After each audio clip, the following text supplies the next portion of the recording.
Shadows loom over the magnificent Cartia Empire, a domain where one noble house wields power second only to the imperial throne itself. Deep within the estate of Duke Rosen Wester, a young woman reports that the gears of fate are turning exactly as she predicted. The Duke is no ordinary noble.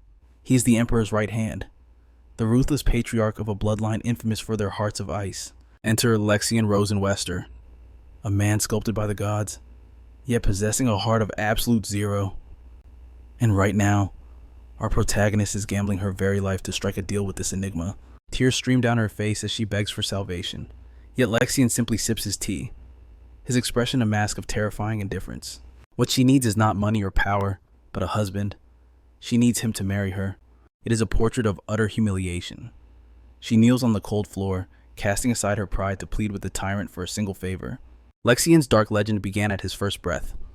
Born as an illegitimate child, he was branded a bastard, a stain on the honor of their conservative society. To survive the viper's nest of nobility, he did the unthinkable. To secure his succession, the young wolf slaughtered his own brother in cold blood. That is the nature of Lexian, a man void of emotion, who spent his youth on the battlefield, sending thousands of souls screaming into the afterlife. There is no doubt about it. The Duke is a slaughterer, a weapon devoid of authority, yet he dares to look down on imperial power. The world whispers his title in fear, the Emperor's hunting dog. Yet, even a monster must rest, and here he is, forced to endure a desperate marriage proposal in the sanctity of his own home. The predator closes the distance. His face remains a stone wall as he cuts through her act, suggesting she only wants him as a tool to divorce her current husband. Sarinel Verde feels the cold grip of despair tightening around her throat.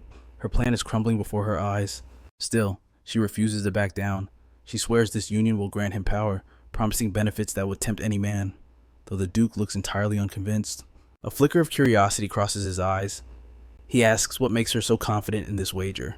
She plays her ace card. She reveals ownership of a mine, currently under her husband's control, that is on the verge of birthing priceless magical minerals.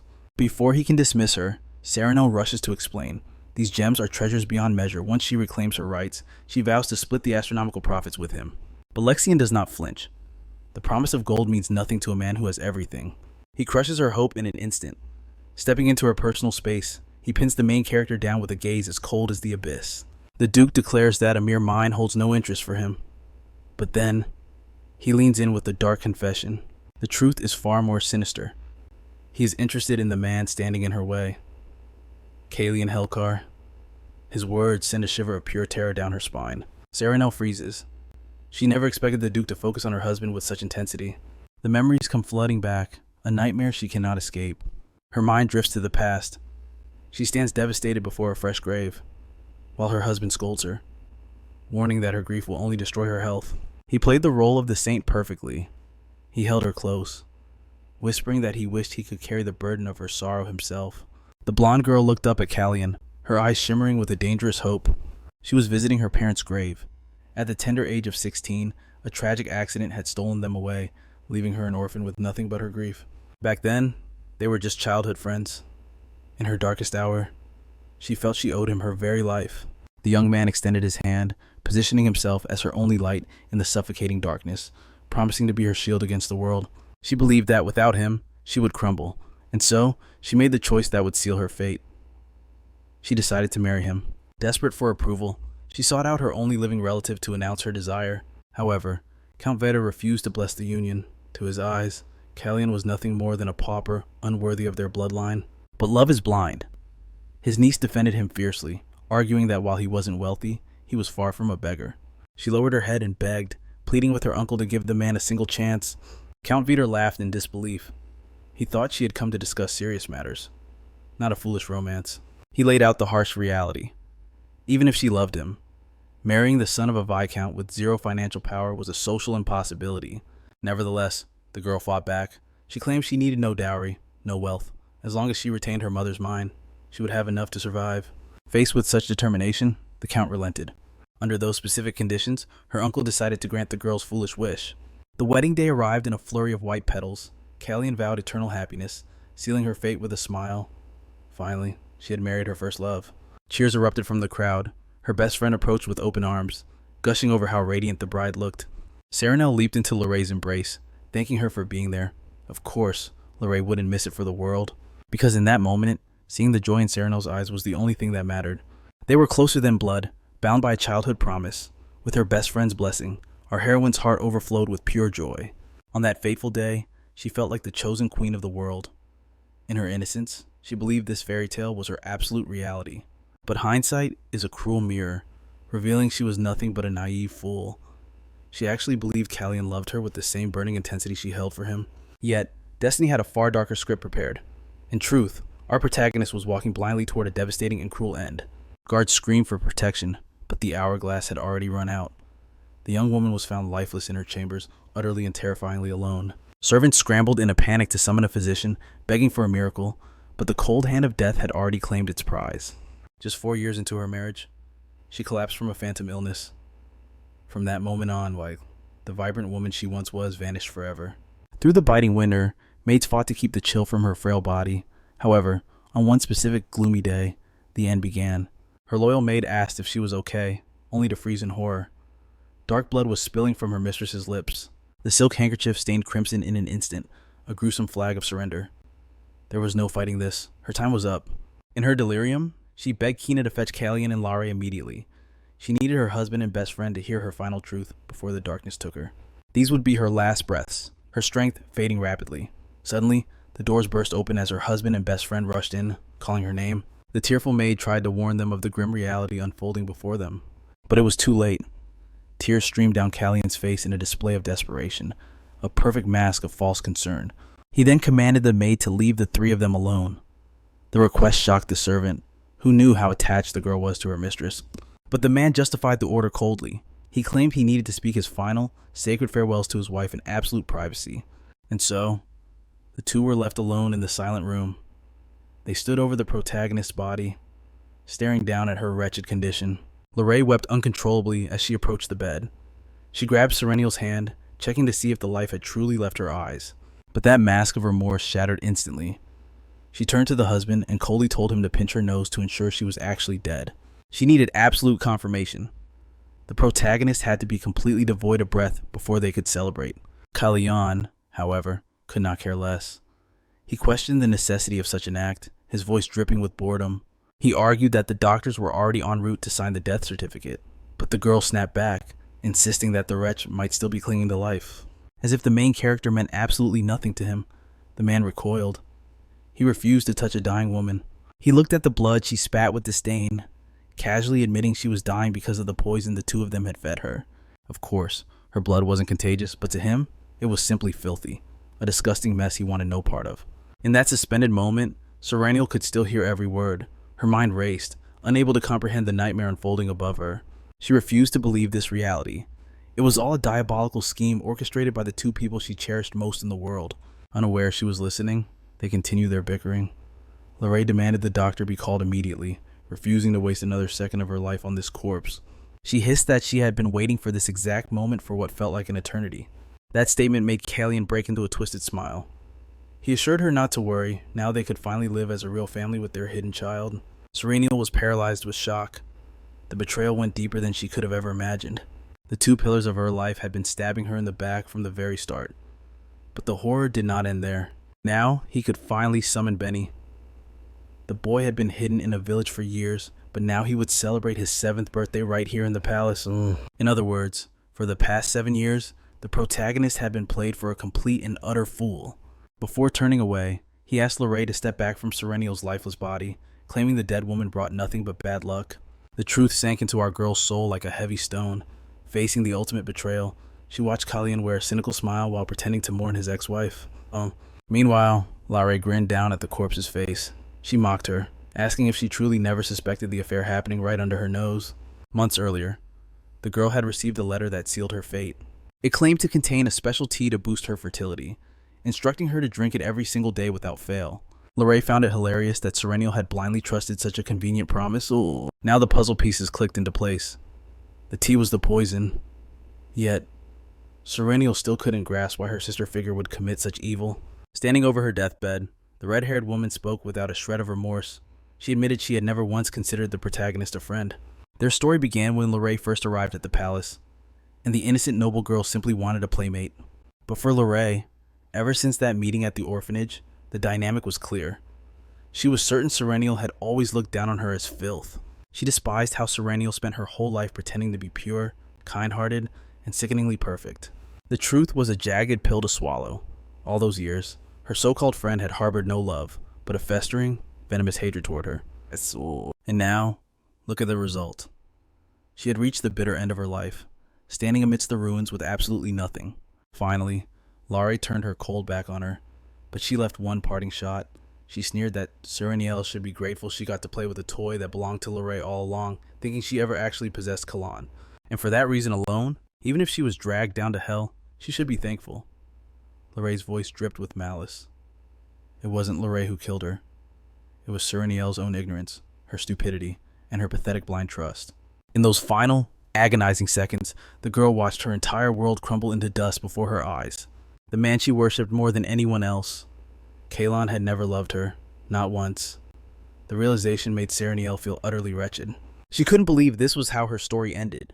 Memories assaulted her mind like a barrage of machine gun fire. She heard Kalan's voice swearing he loved her.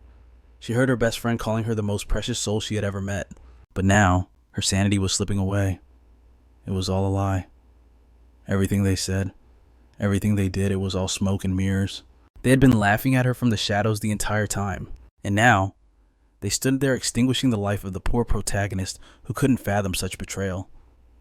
Yet, even as death approached, a spark ignited. She refused to yield. She would not die like a dog. No, she would take revenge. She would drag the two of them into the same miserable hell they had built for her. So she screamed into the void. If there truly was a God listening to the pleas of the broken, she begged him to let her return. That burning desire was how Sarinel ended up bargaining with the devil himself, the Duke of Rosen Wester, seizing her second chance at life. She made her stance crystal clear. She no longer loved Kalan. In fact, her heart was now incapable of ever loving him again. Thus, she demanded the Duke give his final answer immediately. But he merely scoffed, explaining that she failed to understand the basic laws of negotiation. Because in a high-stakes deal like this, only one thing mattered. It is not what you can offer, but what the predator desires. Impatient, Sarinel snapped, asking what he meant by those riddles.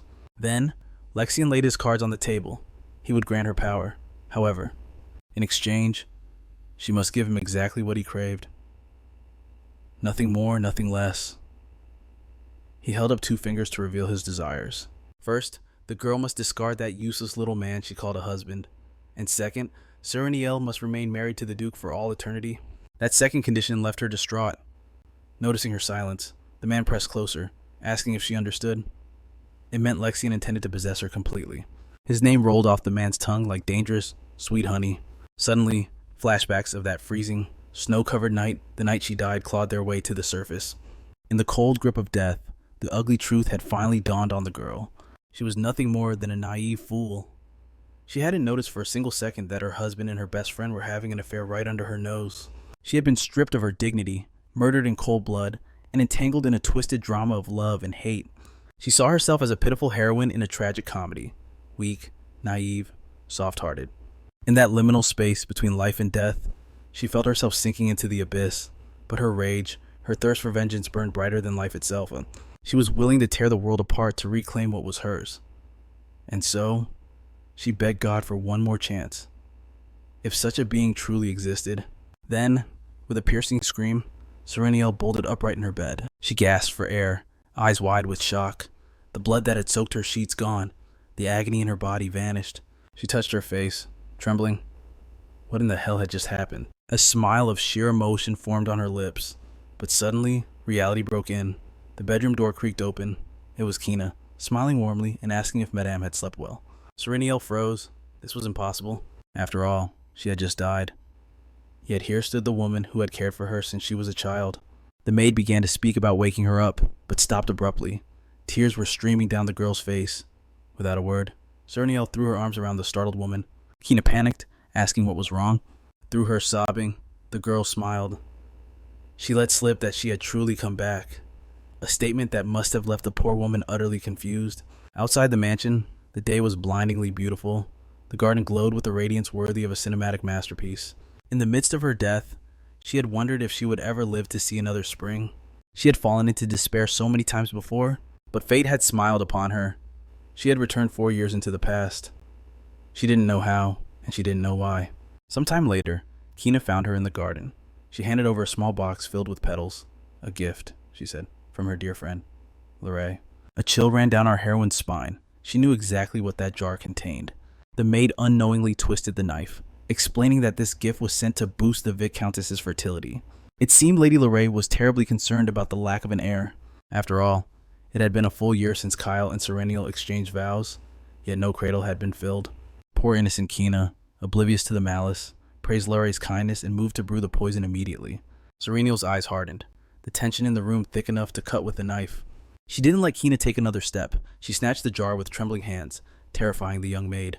She refused to drink a single drop, but she had a different, more dangerous task for her servant. She ordered Kina to take the so-called gift to the market, a command that left the maid stunned. There was no time for hesitation. She needed to find the old merchant who had served her father for decades. Once found, he was to analyze every single ingredient hidden within those tea leaves. Kina stammered, terrified that testing the gift would be seen as a grave insult to Lady Lorraine. But the Viscountess didn't care about etiquette. She ordered Kina to claim it was merely her mistress's whim and to keep it absolute secret. With the order given, Sarinel turned on her heel, leaving the trembling maid behind.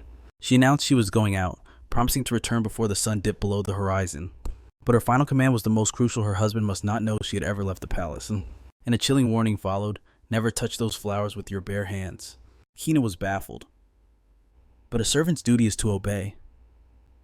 So she watched her mistress disappear into the carriage. As the wheels turned, the reality of her regression finally settled into Sarinel's bones. Was this divine intervention, or a twisted game played by the devil himself? The answer didn't matter. She had been given a second chance, and she would not repeat the tragic mistakes of her past. Upon arriving, she looked every bit the noble woman, cloaked in shadows to conceal her identity as she ordered the coachman to wait. She walked the lonely path toward the village Kyle had supposedly bought for a mining venture. His sweet lies from the past echoed in her mind, taunting her with every step. He had claimed he wanted to build a paradise here, a place to create special memories just for the two of them. He had manipulated her, saying she would be lonely if they stayed trapped in the mansion forever. Yet, in all their time together, he had never once brought her to this promised land. She had been foolish enough to believe his excuses about work, never questioning his absence. But his isolation tactics were merely a smokescreen for a secret far darker than she could have imagined. Hiding behind a tree, her heart stopped as she spotted a small child crying out for his father. Her blood ran cold. There was Kyle, playing the perfect father to a child born of betrayal. The boy stumbled and fell, and Kyle rushed to him with a panic he had never shown for his own wife. He scolded the child gently, terrified of a single scratch, while the boy giggled and said he was fine. The child was fine, but Sarinel was shattering. Her husband had a secret son. Then the mistress appeared, scolding little Benny lovingly, completing the domestic nightmare. From the shadows, they looked like a picture-perfect family, happy and whole. A bitter memory assaulted her husband holding this very woman by her deathbed in her previous life. He had whispered that, finally, the three of them could live in peace, a real family built on her grave. She had desperately wanted to believe it was a hallucination, but the truth was now standing right in front of her. She had lied to herself for so long, hoping her mind was playing tricks. But staring at them now, she realized just how blindly naive she had been. The child was clearly 2 years old, walking proof of his long-term deception. It meant that even before their wedding, there had never been any room for Sarinel in Kyle's heart. Suddenly, a servant noticed the intruder and pointed towards Sarenel's hiding spot. "Master, a strange carriage is watching us." Kyle's head snapped up, rage flashing in his eyes as he stormed toward her. The intruder stammered a pathetic excuse, claiming he had been summoned but merely lost his way. Such a flimsy lie only fueled the other man's rage, his voice thundering that getting lost here was impossible and that he had trespassed on purpose. With a burst of fury, he commanded the stranger to vanish immediately. A suspicious exchange, indeed. Yet, relief washed over the girl. Thank the heavens she had ordered her own coachman to stay hidden and discreet. Left alone in the silence, the crushing weight of reality finally hit our protagonist, who fought to hold back the flood. But she was already caught in a downward spiral of despair. Legs giving way, she collapsed to the ground, stifling her sobs to remain unnoticed. As if the sky shared her grief, a gentle rain began to fall, snapping her back to her senses. Thus, Sarinel forced herself up, trudging through the mud to find the carriage she had arrived in. Bitterness poisoned her heart. She wondered what kind of monsters could commit such heartless cruelty towards someone they claimed to love. A dark whisper in her mind blamed her own blindness. How had she never suspected the two were having a sordid affair? Perhaps Lorraine was right. Perhaps the Viscountess was truly nothing more than an ignorant fool. But she couldn't stop questioning fate. Did ignorance truly justify such devastating humiliation? Was this sin really her fault? Suddenly, a carriage halted beside her. Panic flared, for she had explicitly told her driver to wait far away from this accursed spot. But when the door flew open, it wasn't a servant who stepped out. An imposing figure descended, umbrella in hand. It was not her carriage. The man, shielding himself from the downpour, coolly remarked that this weather was hardly fit for an afternoon stroll. It was Lexian who approached, tilting the umbrella to cover the trembling girl, asking if she agreed with his assessment. He knew our girl's name very well, and she knew his. But the terrifying question that lingered in the air was, why was the Duke here? Sarinel knew one thing: if this powerful man got involved in her mess, the situation would spiral into absolute chaos. Desperate to evade his scrutiny, she dodged the question, lying that she simply had some business to attend to. Though she knew that he didn't buy it for a second, she simply turned her back, offering a polite farewell regardless of the strange circumstances, and attempted to make her escape. However, before the main character could take a single step, he explained that it was all too common to encounter ruthless thieves in this area, asking if she realized how perilous it was for a fragile noblewoman to be alone in such a shadow-filled place. That warning finally struck a nerve. Without wasting another breath, the man commanded her to hurry and board his carriage. He was definitely a man who refused to take no for an answer. Against her better judgment, she obeyed. Perhaps deep down she knew he was right. Or perhaps she simply feared raising more suspicion about the heartbreaking reason she was alone in the rain. The girl tried to compose herself for the ride, or at least, she tried. She seemed tense, realizing too late that the interior of the carriage was far more intimate and confined than she had anticipated. There was no escape. She sat cramped beside him, her knees brushing against Lexian's with every slight sway of the vehicle. Shattering the silence, the man asked why the noble daughter of a viscount would wander such a desolate, abandoned path. It was strange. Wait, was he referring to her by her maiden title? Confusion swirled in her mind. She remembered the Duke using her maiden name earlier, which was baffling since she was already married to Kalen. But she dared not press the issue. She simply repeated her earlier lie, insisting she had gotten lost on her way home and that it was nothing important. That answer made the man smile. Nothing important. He argued that, in his experience, only one reason explained why a woman would act so suspiciously while walking drenched in the rain, a comment that offended Sarinel deeply. But he did not care in the slightest and simply cut to the chase, adding that there had to be a man involved in this story. He gave the girl an opening to confess, asking if that was indeed the truth. He even casually commented that the Kellen estate was nearby, acting as if he wanted confirmation. But he didn't even wait for her reply before noting that this area was perfect for hiding someone illicit. Sarinel clenched her fists into her dress, her knuckles white from sheer nervousness. Fighting to remain firm, she asked the Duke if he had rescued her solely to ask such indiscreet questions, shouting that, even if it were true, it was her burden alone. It was certainly nothing a stranger should meddle in. And once again, she declared through gritted teeth that, as she said before, she was only here to handle business. Even so, Lexian was not fooled. He stated plainly that she was a terrible liar. If it were truly just business, she wouldn't have shed so many tears that her face was flushed crimson. His remark struck the girl like lightning. She hadn't realized he had been watching her for so long. The rest of the journey passed in a suffocating silence. However, upon finally reaching the palace gates, the protagonist offered her gratitude for the escort. She took the moment to apologize for her earlier discourtesy, bowing her head. After all, she believed this was the very first time their paths had crossed. Moreover, as the night grew darker, she urged the man to travel safely on his return journey. But Lexian cut her off, his voice low. He did not believe this was their first meeting at all. His words took the girl by surprise, yet he merely smirked, claiming she must have simply forgotten. Music. Then, the atmosphere shifted. He posed a question that baffled Sarinel completely. Are you happy? Even as confusion clouded her face, the man simply repeated the question, though it felt jarringly sudden. His gaze was intense, making it clear this was no idle small talk. He demanded an honest answer. But what did he mean by happy? Happy. The word tasted like ash. Only anguish filled her soul. To claim happiness would be madness unless she had completely lost her mind. Fury blazed so hot within her that sleep had become a stranger. That was her devastating reality. Music. The mere image of her foolish husband and that snake, Lorray, was enough to set her blood on fire. And then there was the child and innocent life that was not at fault, yet served as a living reminder of Sarinel's deepening pain. She remained silent, but she didn't need to speak. Her clenched fists, turning white from pressure, told the man everything he needed to know. And he was sincere. His eyes softened, signaling that he understood her turmoil perfectly well. Deciding not to pry further into her open wounds, he simply urged her to hurry inside and rest. We will meet again soon, he promised, whether you desire it or not. With those ominous words, he departed, leaving the girl frozen like a statue in the cold night air. Sometime later, inside the castle, her arrival caused a stir. Kina rushed forward, relief washing over her. "My lady, I was terrified when you didn't return on time."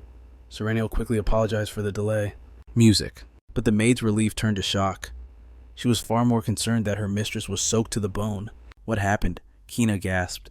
The girl shook her head, explaining she would discuss the details later. For now, exhaustion weighed heavily on her.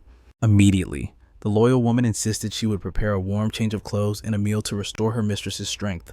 However, the young woman raised a hand to stop her. She wanted none of that.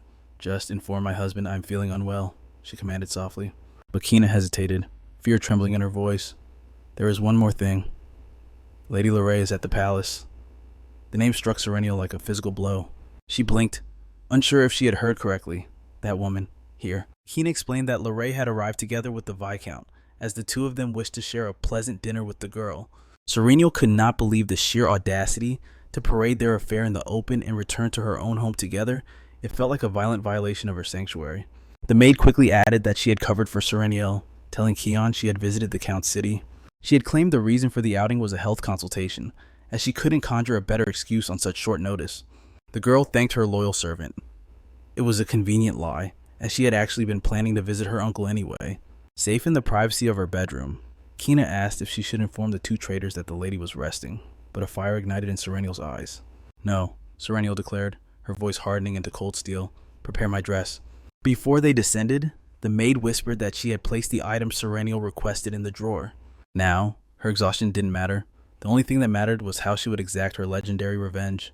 Inside the drawer lay an envelope of immense importance. She pulled it out, her fingers tracing the seal.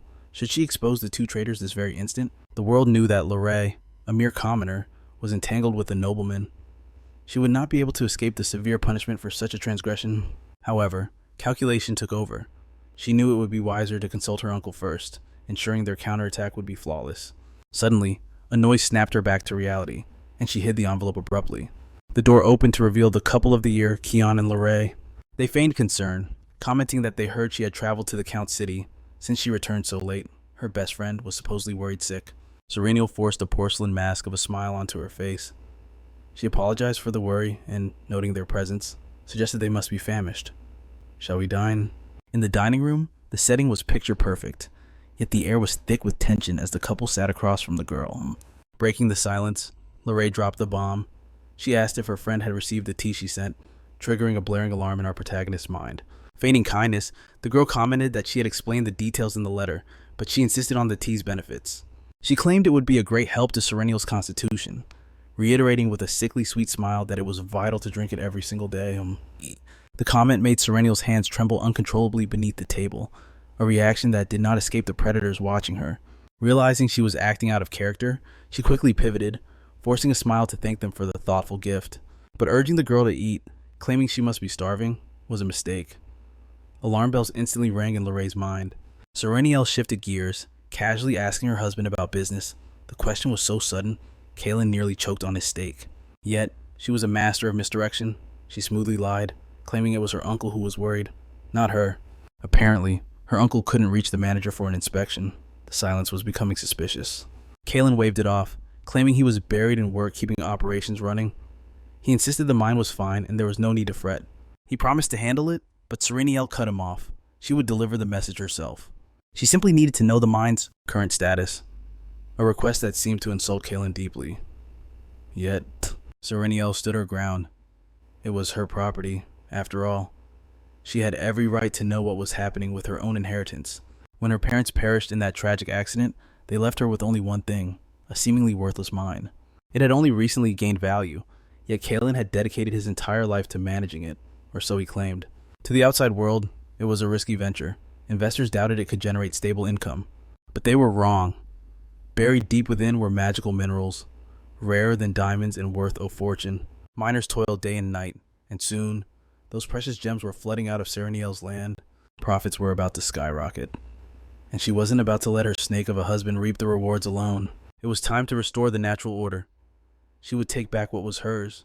Step 1. Rip the management rights from Kalen's greedy hands. Step 2. Destroy everything he and that wretched Lorraine held dear. He tried to belittle her, claiming business was too complex for her pretty little head, but her cold stare shut him down instantly. That was when Lorraine decided to interfere. She suggested a compromise. If Sarinel handled the reports, Kaylin could focus on the real work. She mocked Sarinel, framing her willingness to do grunt work as a sign of true love for the Viscount. Larray cooed, telling Kaylin he must feel like a very lucky man to have such a devoted wife. Kaylin agreed, oblivious to the irony. Oh, he was lucky, all right. There was no warmth in their words. Sarinel marveled at how easily they hid their rotting souls behind polite smiles. It made her stomach churn. Then, she dropped the hammer. Starting tomorrow, she demanded every single update. She used Larray's own logic against them. It was all to help him. After all, mercifully, the dinner came to an end. Finally alone in her sanctuary. The mask crumbled. Facing those snakes without vomiting in disgust had taken every ounce of her willpower. Solitude had become her only luxury. But the war had just begun. Sarinel swore one thing: she would not be the one to break first. She slid open the drawer, her eyes locking onto the damning letter. I should deliver this news face to face, the informant wrote, but your urgency demanded this note. The tea you provided. It is a lethal cocktail. A sophisticated poison blended from multiple toxins. Sarinel scanned the report. Nothing she didn't already suspect. Colorless, odorless, tasteless. Once ingested, it vanished without a trace, fully absorbed by the body. An antidote? Practically impossible. In small doses, the effects were subtle, invisible. A slow, creeping death that no doctor would catch. It was almost impressive. The perfect ingredients for a daily cup of tea. Larray's sickly sweet voice echoed in her memory, urging her to drink that demonic brew for her health. Every word that woman spoke was calculated. With continuous use, the lungs fail first, then, slowly, every organ begins to rot from the inside out. Sarinel crushed the paper in her fist. She didn't need a report to know the truth. She had already died from it once. She recalled Larray's final mockery at her deathbed. If I knew you'd take so long to die, I would have poisoned your food too. However, there was one final, chilling detail in the merchant's letter. He admitted he was blind to the full extent of her situation. But his warning was crystal clear. If poison was truly in play, he offered Sarinel a lifeline of advice. And deep down, she knew he was dead right. He was dead. The shadows were closing in. She was still in grave, imminent danger. She had outsmarted the mistress's scheme this time, thanks to foreknowledge, dodging the worst of it. But the next attempt, she had no idea what toxic method they would unleash. One thing, however, was set in stone. She refused to live as a sitting duck, waiting for the slaughter. She would not just endure the pain anymore. Meanwhile, in the dim corridors, Kalan was hissing at Larray. He panicked, terrified that Sarinel might catch them clinging to each other in the open. But the other woman scoffed at his fear. She argued that the lady of the house always retired early, so she was surely unconscious in bed by now. Kalan, however, remained visibly agitated. He ranted that the protagonist was clueless about business management. And now, she had the nerve to demand reports be delivered directly to her. Larray burst into cruel laughter. She mocked her so-called friend, calling her utterly stupid. Yet, she saw the silver lining. It was better than reporting to Vider. She urged her lover to view this as the perfect chance to manipulate Sarinel like a puppet. Then, the girl dropped the mask and reminded him of their dark pact. Sarinel was slated to die a slow, agonizing death. Kalan looked shocked that she had actually deployed the poison already. He seemed rattled, reminding her of their agreement. They had a deal. She was supposed to warn him before making a move. Poisoning his wife without a signal was going too far, even for him. This hesitation stressed the woman out. She shoved him back, snapping that with his weak attitude. Their future would never change.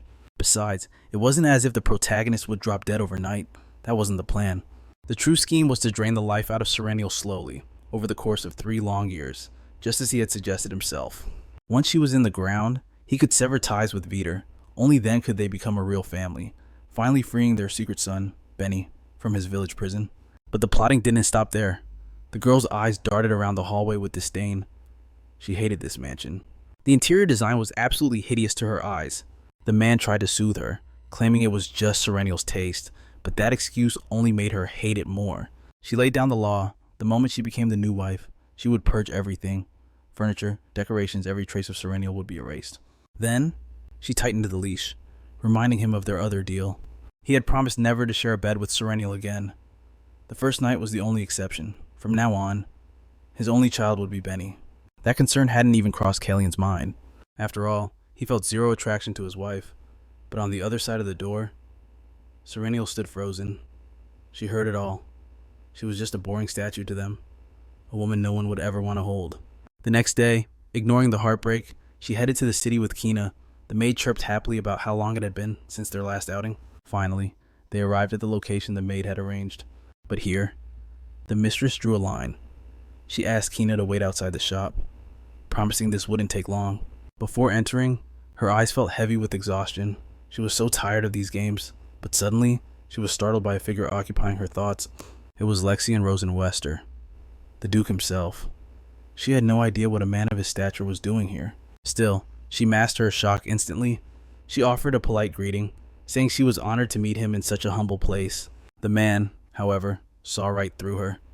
He commented that she didn't look particularly honored. He asked sharply if she was here to buy new tableware. But even if she was, there was no need for a noblewoman to do such chores. Personally, he leaned in, his voice dropping to a whisper. He suggested she had another reason. Perhaps she was here to buy a secret that needed to be kept buried. That was why she had to come alone, to personally ensure everyone kept their mouths shut. Or perhaps it was a little bit of both. As always, Sarinel played the fool. She pretended not to understand his dangerous insinuations. She turned her back, citing an appointment, and wished the Duke a safe return. Finally, the girl stepped into the shop. She was welcomed by Paul, who greeted her with unexpected warmth. The shop was eerily empty. He explained that he knew the Viscountess was coming, so he had cleared out all the other customers. He didn't waste a second. He cut straight to the chase, saying he heard the protagonist had a request, and his interest was piqued. First things first, Sarinel reached into her pocket and pulled out something vital. It was a small, heavy pouch. The contents left Paul's eyes wide with astonishment. The woman didn't beat around the bush. This was hush money. She was paying for his absolute silence regarding their discussion, but she assured him she would never endanger him or his family. Even so, the air was thick with tension as the transaction began. The artisan blinked, completely stunned. She wanted him to craft a custom set of silverware. But there was a catch. It must not look like silver at first glance, a simple disguise for a master of his caliber. Naturally, she would cover the cost of the precious materials and his labor separately. And she made one thing crystal clear: Paul would face no danger for fulfilling this secret order. "Is that so?" A deep voice shattered the moment. Her eyes went wide. She knew that baritone all too well. The Duke of Rosen Wester, Lexian himself, strode into the humble shop with an air of absolute authority. He remarked coolly that crafting tableware was hardly dangerous unless, of course, it was used for murder. She seethed inwardly. He had followed her to her. He was a crazed stalker, yet here he stood, bold and unashamed. Stifling a scream, she turned on Paul. Hadn't he promised the shop was empty? The poor man stammered, terrified. He had cleared the shop, but his explanation crumbled under the Duke's gaze. Lexian closed the distance, his presence overwhelming. Some customers could be turned away, he noted, but others were immovable. After all, the Rosen Wester family had held the city in its palm, funding countless businesses for generations. A fact he assumed a common artisan like Paul might overlook. Sarinel remained unimpressed. To her, his patronage was just a flimsy excuse to spy on other nobles. Lexian was always watching, always calculating the nobility's next move to prepare for the future. And to gather such intel, bribing a few merchants was barely pocket change to a man of his wealth. Trembling, Paul tried to diffuse the tension. He hastily offered to show Sarinel his silver designs. But Lexian cut in sharply. He demanded the simplest pattern, something that could be mass-produced instantly. Sarinel bristled. She snapped at him, demanding to know why he was hijacking her plan. The Duke silenced her with cold logic. If Sarinel was the only one using unique silverware, it would scream suspicion to the vipers living in her mansion, especially those who had watched her for years. She froze. He wasn't just meddling. He had been watching her every move. He continued smoothly. To survive, she needed to replace everything she owned. His gaze sharpened. He knew she feared poison, which begged the question, was she dining with her enemy every day? He read her terror like an open book. In this game, there was only one conclusion.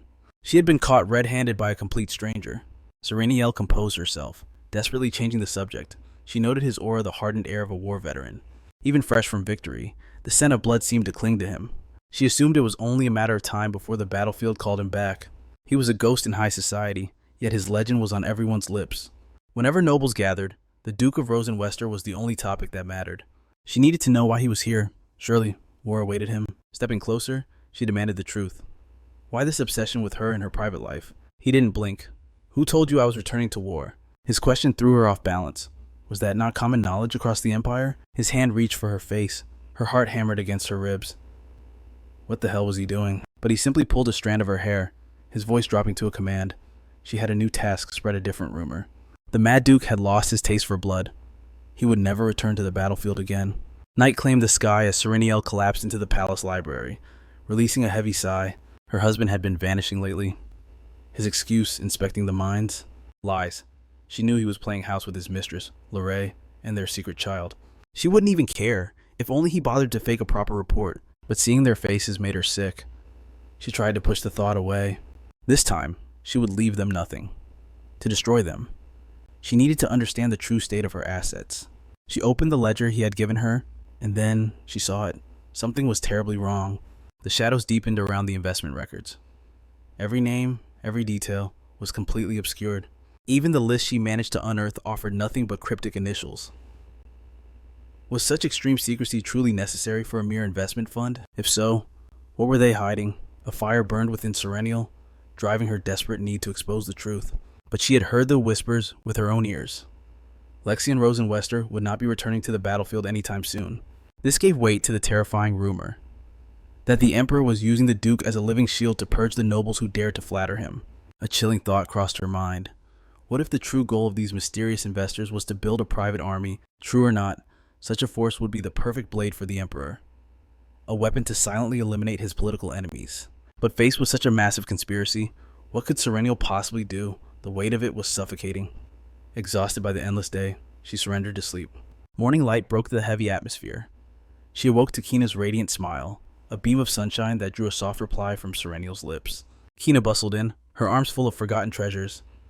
She explained that she had stumbled upon them while cleaning the day before. She handed over a suitcase, bursting at the seams with old letters. With a knowing look, Kina asked if they brought back memories. She knew her mistress would find joy in these echoes of the past. Nostalgia washed over her like a tide. She gently picked up a letter penned by her father. It was a relic from her birthday long ago, when she was just a child. Reading his words, a lump formed in her throat. But then, her gaze froze. Hidden among the pile were letters from Lorraine. Back when their innocence was intact, they shared everything.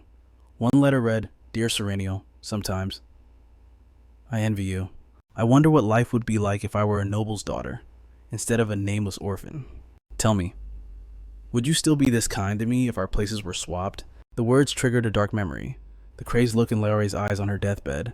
That was the moment she revealed the cruel truth: she had never been Sarinel's friend. However, Sarinel's heart had been pure. She was never like that. For her entire life, Lorraine was her first and only friend. She had offered the girl a flower of friendship, but that wicked woman twisted it into a blade. In the end, Lorraine was devoured by her own twisted inferiority complex. That must have been why she seduced Kellen. It was the only way she could finally feel superior to Sarinel. Noticing the shadow over her mistress's face, Kina quickly changed the mood. She unveiled the magnificent dress Sarinel had worn to her debutante ball. The sight struck a chord deep within her. She had completely buried that memory until now. As her fingers grazed the delicate fabric, the feeling rushed back. She remembered how her heart had pounded against her ribs like a trapped bird that day. Kina presented the matching jewelry box. However, something was wrong. Only a single earring remained. Kina was puzzled. She remembered how heartbroken Sarinel had been about losing the other half. But this sparked a strange realization. Sarinel frowned, intrigued. Theoretically, she should have lost both earrings that night. She recalled returning home that evening, completely shattered. Her hair was a disaster. Ladies were taught to dance with grace, yet she looked like she had been through a war. Indeed, something significant had occurred that day. She had stumbled upon a scene of cruelty. A pack of bullies was stomping on a defenseless boy, spitting the word rat at him. They beat the poor soul mercilessly as he curled into a ball. They sneered that this was his punishment for daring to disobey. Whether it was fate or misfortune, Sarinel intervened. She pushed through the crowd. She shoved them aside and commanded them to stop. Her eyes were cold as ice as she demanded an explanation. Sarinel stood between them like a guardian Valkyrie. She could endure pain, but she could not stomach injustice. She argued that gang beating a single person was cowardly, but Kalian didn't care. He simply asked what was wrong with teaching a lesson. He even mocked little Sarinel to her face. He sneered that someone like her wouldn't understand how their world worked, telling her to get lost. Rage flared within her at his audacity. How dare this arrogant brat treat a daughter of a high duke like trash? She glared at them, wondering if their families held enough power to justify such arrogance. Even so, our protagonist stood her ground. She threatened to summon the authorities, regardless of their noble bloodlines. She sharply reminded them that members of the royal family were attending the ball. A scandal here would destroy them. The boy scoffed at her high and mighty attitude, yet he knew she was right. He wasted no time signaling his lackeys to retreat immediately. Eyes wide with excitement, Kina leaned in. What happened next, my lady? And so, Sarinel began to weave the tale of the aftermath. She approached the young boy, extending a gentle hand and asking softly if he was unharmed. As he rose to his feet, the girl practically celebrated the miracle that he had escaped without a single serious injury. Still, just to be absolutely certain no other misfortunes would befall him, she flashed a warm smile and invited him back to the safety of the hall. Clutched tightly in the boy's hand was the other earring the girl had lost, but he did not return it. Instead, he slipped the jewel into his pocket like a stolen treasure. Inside the grand hall, the noble debutantes sat poised like porcelain dolls in their elegant gowns. Meanwhile, poor Sarinel was forced to share a sofa with this stranger, drowning in awkwardness as the silence stretched between them. The tension was so thick the girl began to sweat nervously, but then, something peculiar caught her eye. Despite his confident posture, the boy's eyes held a profound sadness. Our protagonist couldn't understand why, but she found herself unable to look away from his gaze. Words failed her, so the girl decided to take action, standing up and timidly inviting him to share a dance. The boy's eyes lit up like stars instantly. He reached out to Sarinel, sweeping her into a delicate and unexpected rhythm. From that moment on, the two little lovebirds spent the entire night twirling endlessly around the ballroom. Of course, they were terrible dancers, stumbling with embarrassment at every turn, but our girl was truly having the time of her life. Their steps were clumsy, and the other nobles surely whispered about the strange spectacle they made. Yet, they were lost in such joy that it was easy for the girl to simply ignore the judgment of the crowd. She finished her tale by saying that when the music stopped and the party ended, they simply parted ways and returned to their separate worlds. Kina, clearly invested, lamented loudly that the main character hadn't even asked for her dance partner's name, though we all knew exactly who he was. But Sarinel defended herself, straining her memory to explain that she had indeed tried to ask. She recalled the boy claiming he possessed no surname, leaving her with no way to identify him, and so she had simply walked away. After all, there was nothing else she could have done. It was a shame, for even in that unexpected chaos, he had been her first partner at the debutante ball. It was a regret that Sarinel still carried deep in her heart. However, after dying and clawing her way back to life, those distant memories no longer seemed so significant to her. To be honest, she no longer had the energy to dwell on ancient history. Her dark expression startled the maid, who gasped and asked who had died. That was when Sarinel realized she had spoken her dark thoughts aloud. She quickly laughed it off, claiming it was nothing. Even so, with the memory surfaced, our protagonist couldn't help but wonder how that mysterious boy was living his life now. As she stared at the lonely earring that remained, she silently wished that fate had been kind to him. Music, and believe it, he was doing more than just well. Duke Lexian sat in his chambers, reading a letter sent directly from the Emperor himself. Well, in truth, this was not a letter friends would cherish, but a cold-blooded execution list. Since the very beginning, the Emperor had treated him as a weapon, using him to slaughter nobles who dared to trouble the crown, but the Duke wanted no part of it. He drifted from battlefield to battlefield, moving constantly just to outrun the Emperor's disruptive commands. He saw no reason to cling to life, nor did he care if he survived the next sunrise. He feared no death and had little reason to remain in this empire, at least, until he crossed paths with someone very special once again. 6 months prior, he had encountered Sarinel at one of those meaningless parties the nobility adored. Music. A woman nearby whispered that Sarinel looked radiant, suggesting she must be enjoying her life as a wife. Sarinel had smiled shyly at the remark. Seized by a sudden impulse, Lexian set his glass aside and called out to the daughter of Count Viter. He asked if she could spare him a mere moment of her time. With perfect grace, she followed him to a secluded corner, asking softly if there was something he needed. Like honey dripping from his lips, the man repeated Sarinel's name, asking desperately if she was truly happy, a question she did not quite understand. He repeated the question with intensity. She gave a small smile, and then her magnificent face lit up as she confessed, "Yes, I am happy." When Lexian heard those words from the protagonist, the final thread holding him to this life snapped. But then, fate intervened. They met again on a day when rain pounded against the earth like tears. He watched the girl walking with heavy, weary steps, and in that moment, his entire world shifted axis. If he stayed in the Empire now, it wasn't to flee orders.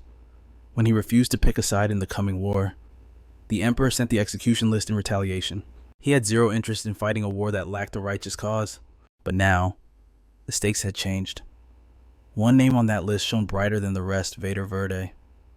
the uncle and only living relative of the girl who owned the earrings he cherished. The name on the paper seemed to glow in blood red, demanding his attention. Finally, the fog surrounding Lexian's circumstances began to lift. Yet, the memories of that cursed day remained burned into his mind. He recalled the noble boys circling him like vultures, demanding to know his place, spitting the word parasite as they shoved him into the dirt. In his heart, he feared they were right. Born to a servant mother within a high noble house, he had known nothing but threats and disdain his entire life. He was judged for sins that were not his own. When the time came for destiny to shift, it was already too late for a glorious debut. His mother, with her dying breath, bound him to a cruel fate. She revealed his true lineage as a son of the Duke and begged him to claim his birthright. It was her final, desperate wish. But his half-brother, a tormentor who never granted him a moment of peace, despised his very existence. Lexian truly believed his end had come that day, but then, amidst the dust and despair, his eyes caught the glint of fallen earrings. A gentle voice cut through the cruelty, defending him against the wolves. As little Lexian reached for the jewel, a savior had stepped in to shield him. Even now, whenever he closed his eyes, her image burned bright in the darkness. He could still hear her trembling yet courageous voice. Sarinel might have forgotten that fleeting moment in the flow of time, but for Lexian, it was the day his world changed forever. He remembered the phantom sensation of her warm hands intertwining with his. Touching that earring now felt like touching the ghost of the girl herself. In truth, he had intended to return the jewelry before the gala ended. It wasn't that he lacked the ability to find her. He simply chose not to. Returning the object meant severing the tie, accepting the finale of a love story that had barely begun. And that was a fate the boy refused to accept. He would hold on to that connection with everything he had. The following day brought a shift in the wind. Servants announced a visitor, and Sarinel rushed to greet them, feigning a casual reunion. Paul, the merchant and shop owner, bowed deeply before the noblewoman, inquiring about her health with practiced etiquette. But Sarinel bypassed the pleasantries. She noted sharply that he had returned far earlier than their contract stipulated. Her eyes narrowed, questioning if fulfilling her impossible request in such record time hadn't exhausted him completely. Paul confirmed the grueling pace, yet his expression held no trace of regret. Instead, a knowing smile played on his lips. He assured her not to worry, revealing that Lexian had personally offered a staggering sum to expedite the process. This left Sarinel stunned. The merchant explained the situation delicately. He wasn't sure if she realized the magnitude of the forces at play. The Duke wielded terrifying influence in the market, primarily because his generosity bought loyalty that gold alone could not. Yet, a shadow crossed the man's face. Sarinel's sharp instincts caught the shift instantly. She demanded to know what lay beneath his silence. He claimed it was nothing grave, merely a special delivery. From his robes, he produced a sealed scroll, instructing her to burn it the moment she finished reading. This was a shock to her system, a covert message coming directly from the elusive Lexian himself. She could hardly believe the Duke would risk sending such an item to her home. Paul simply relayed the message, "Open it, and you will have your answer." Sarinel felt a wave of confusion wash over her. What game was the Duke playing? The merchant seemed equally in the dark, merely a messenger in a plot far larger than both of them. He repeated the Duke's cryptic words. She would understand what needed to be done, and more importantly, what she must choose. It was an ultimatum wrapped in a riddle. Believing his part was played, Paul took his leave, abandoning our girl to face the mysterious scroll alone. Safe within the sanctuary of her room, she stared at the object with trembling anticipation. It was the Emperor's private list.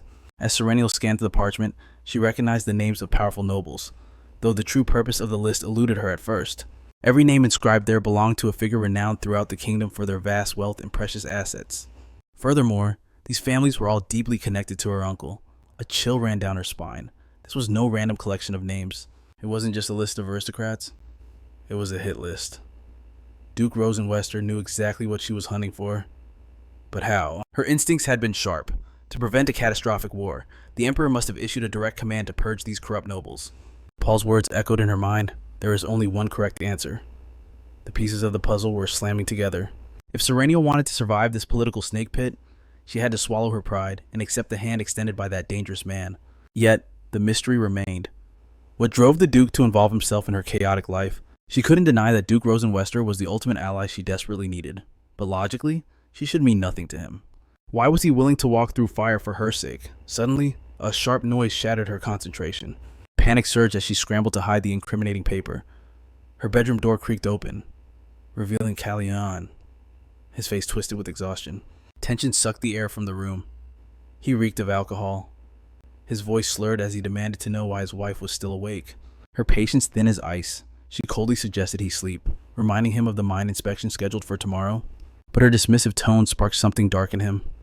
Seeing her cold demeanor, Kalian lunged forward and seized her arm in a vice-like grip. He leaned in dangerously close, invading Sarinel's personal space until their noses nearly touched.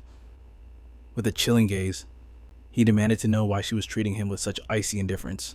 Then, the atmosphere turned violent. He hurled our girl onto the bed with ruthless force, questioning if the main character was sulking simply because he had failed to shower her with attention lately. Before the poor girl could even part her lips to respond, he hastily cut her off. He was desperate to defend himself, insisting that he was not the one to blame. It was the crushing weight of duty that kept him away. He claimed the mines were in turmoil, burying him under a mountain of work that demanded his absolute attention. With a tongue full of poison, he made empty vows to cherish Sarinel, manipulating her to bury the resentment in her heart. Beneath that charming mask lay the true face of an utterly repulsive monster. As Kalian's touch grew reckless, crossing a line she wasn't willing to cross, she screamed at him to stop, her voice trembling with panic. But in his drunken haze, the truth spilled out like poison. He admitted that Sarinel was merely someone he pitied, a revelation that drained the blood from her face and froze her expression in horror. Yet, the fool didn't know when to be silent. He kept rambling, slurring that he never imagined she would meet such a tragic fate. He confessed that he felt so terribly sorry for her, as if his condescending pity was some kind of virtue.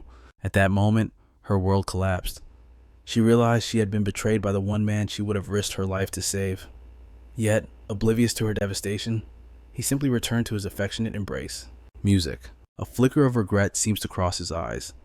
He begs Sarinel not to worry, swearing he will protect her from this moment until his very last breath. But this time, our girl refuses to be a silent doll. She snaps back, demanding to know who gave him the right to decide her future, while violently swatting his hand off her arm. Yet, this defiance doesn't even shake Kalian. He simply doubles down, coldly reminding his wife that she has only two allies in this world, him and Lorraine. And for that very reason, they are the only ones who will take responsibility for her life from now on. His twisted logic sends a shiver of pure fear down Sarinel's spine. The memories flood back how they abandoned her to die in the past. Yet here he stands, acting like a saint, arrogantly asking if she understands his mercy. His fingers trace her face with sadistic tenderness. Kalian whispers that all she has to do is stay quiet and do absolutely nothing. She demands to know what he implies. His eyes turn to ice as he replies, "Let's be honest. You aren't capable of doing anything anyway." That insult ignites a wildfire of hatred in her chest. Sarinel finally snaps and shoves that arrogant fool away from her. Consumed by sudden rage, the man lunges to grab her shoulder again, but she commands him to let go. Stunned by her ferocity, he actually obeys. Lying back on the bed, Kalian murmurs that he has forgotten something. Sarinel eyes him warily, asking, "What are you talking about?" Through a haze of drunken smiles, he questioned his own audacity. How could he have dared to embrace her after swearing that solemn vow? But the blonde girl's gaze snapped to something else, a key he had carelessly brought inside. In an instant, she knew exactly what he referred to. Kalian remained oblivious, but for her, the memory was vivid. It felt like yesterday when she had caught them red-handed. She recalled them conspiring, making a pact to never lay a hand on Sarinel again.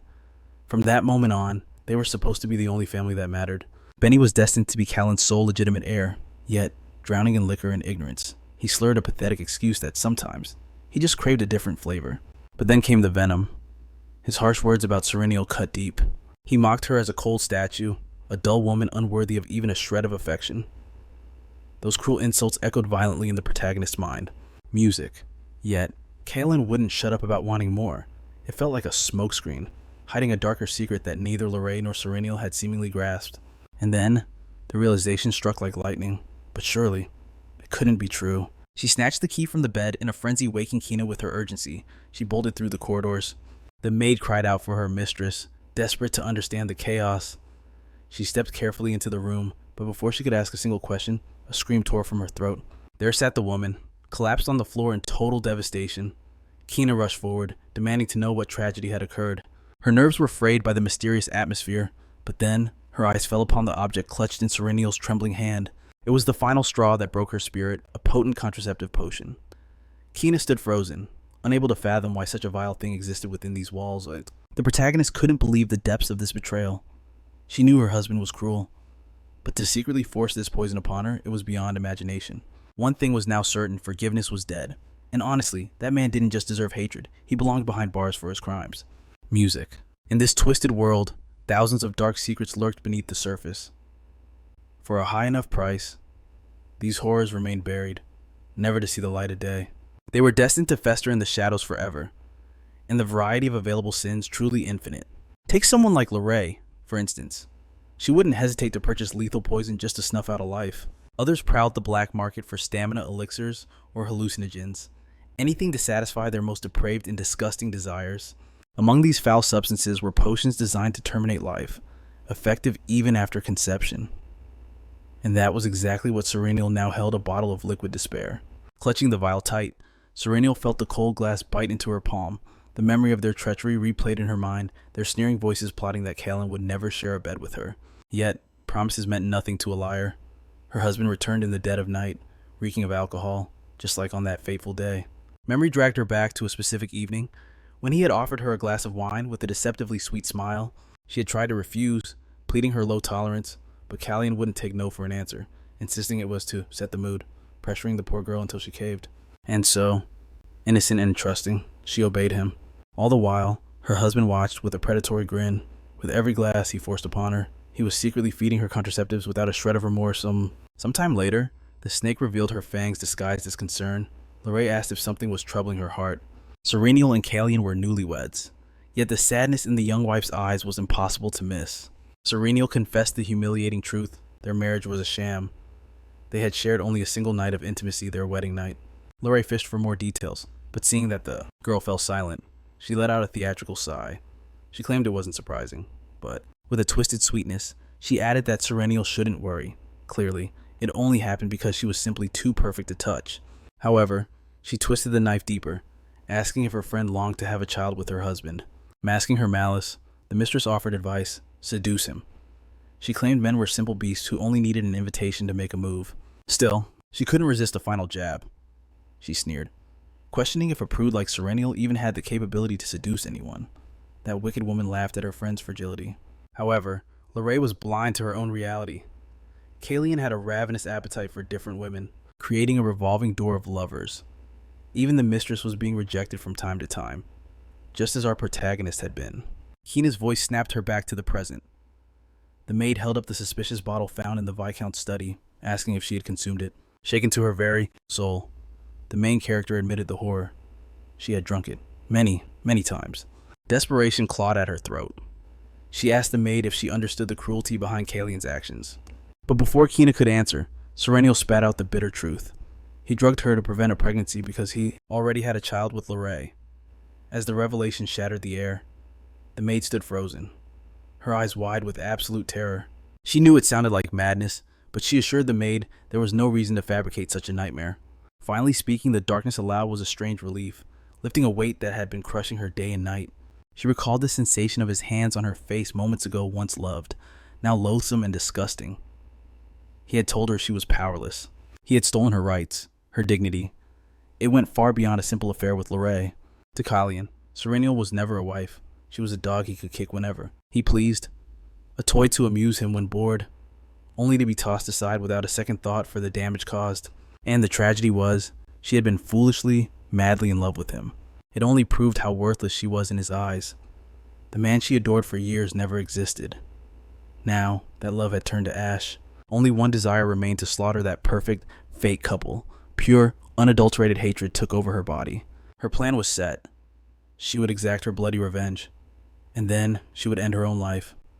She stood up abruptly, smashing the potion bottle and frightening Keena. Ignoring the maid's screams, she bolted from the room.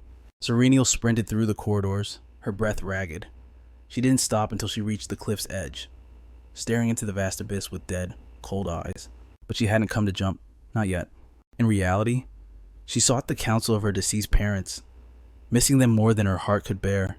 She needed guidance to navigate this bottomless pit of despair. The girl stared at the very void that had swallowed her parents in that tragic accident. She wished the dark waves would claim her too. Fate had been cruel. Their bodies were never recovered, lost forever to the deep. And now, amidst her pain, she wondered if diving into those churning waters would finally reunite them. But guilt pierced through her sorrow. She remembered her resolve to find happiness in this life. On her wedding day, she had stood on this exact cliff and made them a sacred promise. She swore to live a strong, joyous life, even without them, ensuring their spirits could rest in peace. She prayed they were watching from paradise. That was the vow she was now terrified of breaking. But in that suffocating silence, a single agonizing thought haunted her. She wondered what the dead and her beloved parents would say if they saw her broken state now. She was terrified they would look down on her with pity, a naive fool who had blindly trusted Kellen and Lorray without a shred of doubt. A puppet who only saw the strings after staring death in the face. Through a veil of endless tears, Sarinel fell to her knees. She begged their spirits for forgiveness. Forgiveness for her blindness, for her foolishness, and for failing to find the happiness they had so desperately wished for her. But her breakdown was suddenly interrupted. A shadow fell over her, remarking on how fate always seemed to bring them together in such tragic moments. It was Duke Lexian, our favorite romantic, offering a pristine handkerchief to the weeping girl. He gently assured her that, unlike others, he didn't coat his pocket squares in poison. Sarinel couldn't understand it. Why did this man always materialize during her absolute worst nightmares? But drained of all strength, she couldn't even fight back. She simply nodded, agreeing that their timing was indeed cursed. Seizing the brief pause, she asked the obvious question. Why did the Duke always appear during such fragile, delicate moments? He smiled, a glint of amusement in his eyes. He teased that she sounded like an accuser, as if he were on trial, as if her misery were his fault, or as if she were questioning his motives for simply offering a shoulder to lean on. But the protagonist quickly shook her head. It wasn't that at all. She made it clear that this darkness was her own doing. Her life had crumbled because of the choices she alone had made. He was innocent, especially since they were barely strangers. Yet, she admitted a lingering curiosity. She couldn't help but wonder why the universe insisted on crossing their paths only when tears were falling. In any case, she knew her current state was shocking. Seeing the proud Sarinel break down wasn't exactly a spectacle people expected. Trying to lighten the heavy atmosphere, Lexian pointed out that it wasn't literally every time. In fact, during their last encounter at Paul's shop, Sarinel had been vibrant, full of life. But tonight was different. The air around her felt heavy, and he knew something truly devastating must have shattered her world. With a surprising tenderness for a cold Duke, a man who had slaughtered countless enemies on the battlefield, Lexian pierced through her defenses. He asked if she had fled here because there was simply nowhere else to hide. Was this the only sanctuary left to calm her trembling heart? Of course, Sarinel offered no answer. Instead, she raised her shield, countering with a question of her own. What was the Duke doing here, lurking in the dead of night? The stubborn Duke matched her energy. He ignored her query, simply pointing out that she always played this game. She never gave him a straight answer, not even once. She always deflected with another question, as if she had sworn a blood oath never to trust a single soul again. It made him wonder. What tragedy had occurred in the Viscountess's life to build such impenetrable walls? The man was practically a psychologist. Finally, the ice began to thaw. Sarinel confessed that this ground was sacred to her. It was her refuge when the isolation became unbearable. This was a breakthrough. Lexian finally understood the gravity of the situation. So, he dropped a bombshell. He asked Sarinel if she truly believed her parents' death was a mere accident, warning that the official story is rarely the whole truth. Sure, the case had been closed without any issues on the surface. But Lexian pressed harder. Had she never suspected foul play? Had she never considered that someone powerful might have manipulated the investigation? Had she never wondered if the entire tragedy was a cold, calculated plan? A heavy silence suffocated the air between them before the man began his speech. He spoke of days like this. Days when you know you aren't to blame, yet with no one else to accuse, there is no escape from the pain. And if she had no allies, no one to trust with the burden on her heart, she would only end up destroying herself from the inside out. However, the Duke's tone shifted. He warned that it was precisely in the eye of the storm that she needed to focus on her next move. Because if she kept wandering through this spiral of helplessness, the abyss would eventually swallow her whole, making escape impossible. Sarinel stared at him, stunned. She never expected such wisdom to come from Lexian. He smirked, asking if she still saw him as just a heartless killing machine, no better than the Emperor. But he didn't wait for a reply. That didn't matter. He only needed to remind her of one absolute truth, regardless of whether she trusted him or not. The only person capable of obliterating her enemies and shielding her from danger was the Duke. Only him. That was why he made his vow. He would wait for the day the protagonist came to him, not the other way around, to demand his help. When the girl finally found her voice, skepticism laced her words. She asked if he was the type to go around saving damsels, noting that in this ruthless kingdom, offering help without a price tag was a rarity almost unheard of. Lexian held the main character close in his arms, answering her silence with a heavy question. In his usual cryptic manner, he asked if she truly believed a cold-blooded assassin like him was capable of pity. But that wasn't the truth at all. The reality was simple: there is an exception to every rule. And that exception was right now, as he offered his protection to the one girl who had no idea she held his absolute devotion. Morning light was already breaking when she returned to the mansion, only to be ambushed by a frantic Kina. The maid was terrified, thinking Sarinel had been in an accident, but the girl's tear-stained face shocked her even more. Kina swallowed her own panic to comfort her young mistress, realizing she must have endured a terrible ordeal. Tears fell freely as Kina lamented how lonely the woman she had raised like a daughter had truly been. She confessed she had been worried about Sarinel's recent changes, but she never imagined the situation was this absurd or heartbreaking. Not even in her wildest nightmares could Kina have guessed the burden the girl was carrying. Noticing Sarinel shivering in the cold morning air, the maid ushered her inside quickly. Sarinel explained that she had already returned the documents to the office, placing them exactly where they belonged to avoid suspicion. As for the Viscount, the maid reported that he had stumbled home blindly drunk, with no memory of his arrival. Sarinel recalled that he always blacked out when he drank past his limit, which was happening far too often lately. She began to change out of her clothes, relieved by the certainty that once again, her husband would remember absolutely nothing. As frustrating as his behavior was, his amnesia was her safety net. The maid added that the stressed man had asked for his wife, but she had covered for Sarinel, claiming she was taking a long bath. It hardly mattered anyway, since the man always vanished from the house before the sun even rose. He was a terrible husband, but Sarinel simply thanked the maid for her quick thinking and sharp intuition. Her guess was correct. Kellen had already left the castle, unknowingly giving them the privacy they needed. Music. Kina then asked why she didn't visit her uncle, mentioning that he had finally returned from his business trip, and she urged Sarinel to speak with him, convinced that if the Count knew the truth, he wouldn't sit idly by while his niece suffered. Sarinel knew the maid was logically right. The problem was, for reasons she couldn't share, she had absolutely no desire to ask him for help. The list of investors the Duke had given her burned in her mind.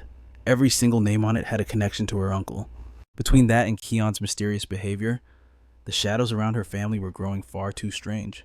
However, she knew that keeping her distance wouldn't solve anything. If she wanted answers, she had to go to the source. She decided to give in, instructing the maid to prepare a carriage for the Count's estate immediately, much to Kina's surprise. Sarinel insisted that it was vital she speak with him in person, right this instant. But Kina put her foot down, scolding her loudly. She refused to let our protagonist leave on an empty stomach after not eating since yesterday. She needed to maintain her strength, especially now. The maid volunteered to prepare a meal herself, her motherly care shining through the darkness. Kina really was like a mother to her, and her warmth managed to bring a smile to Sarinel's face, even after all the tears. She remembered the Duke's advice: focus on what can be done now, rather than drowning in a sense of powerlessness. Now calmer, Sarinel realized he was right.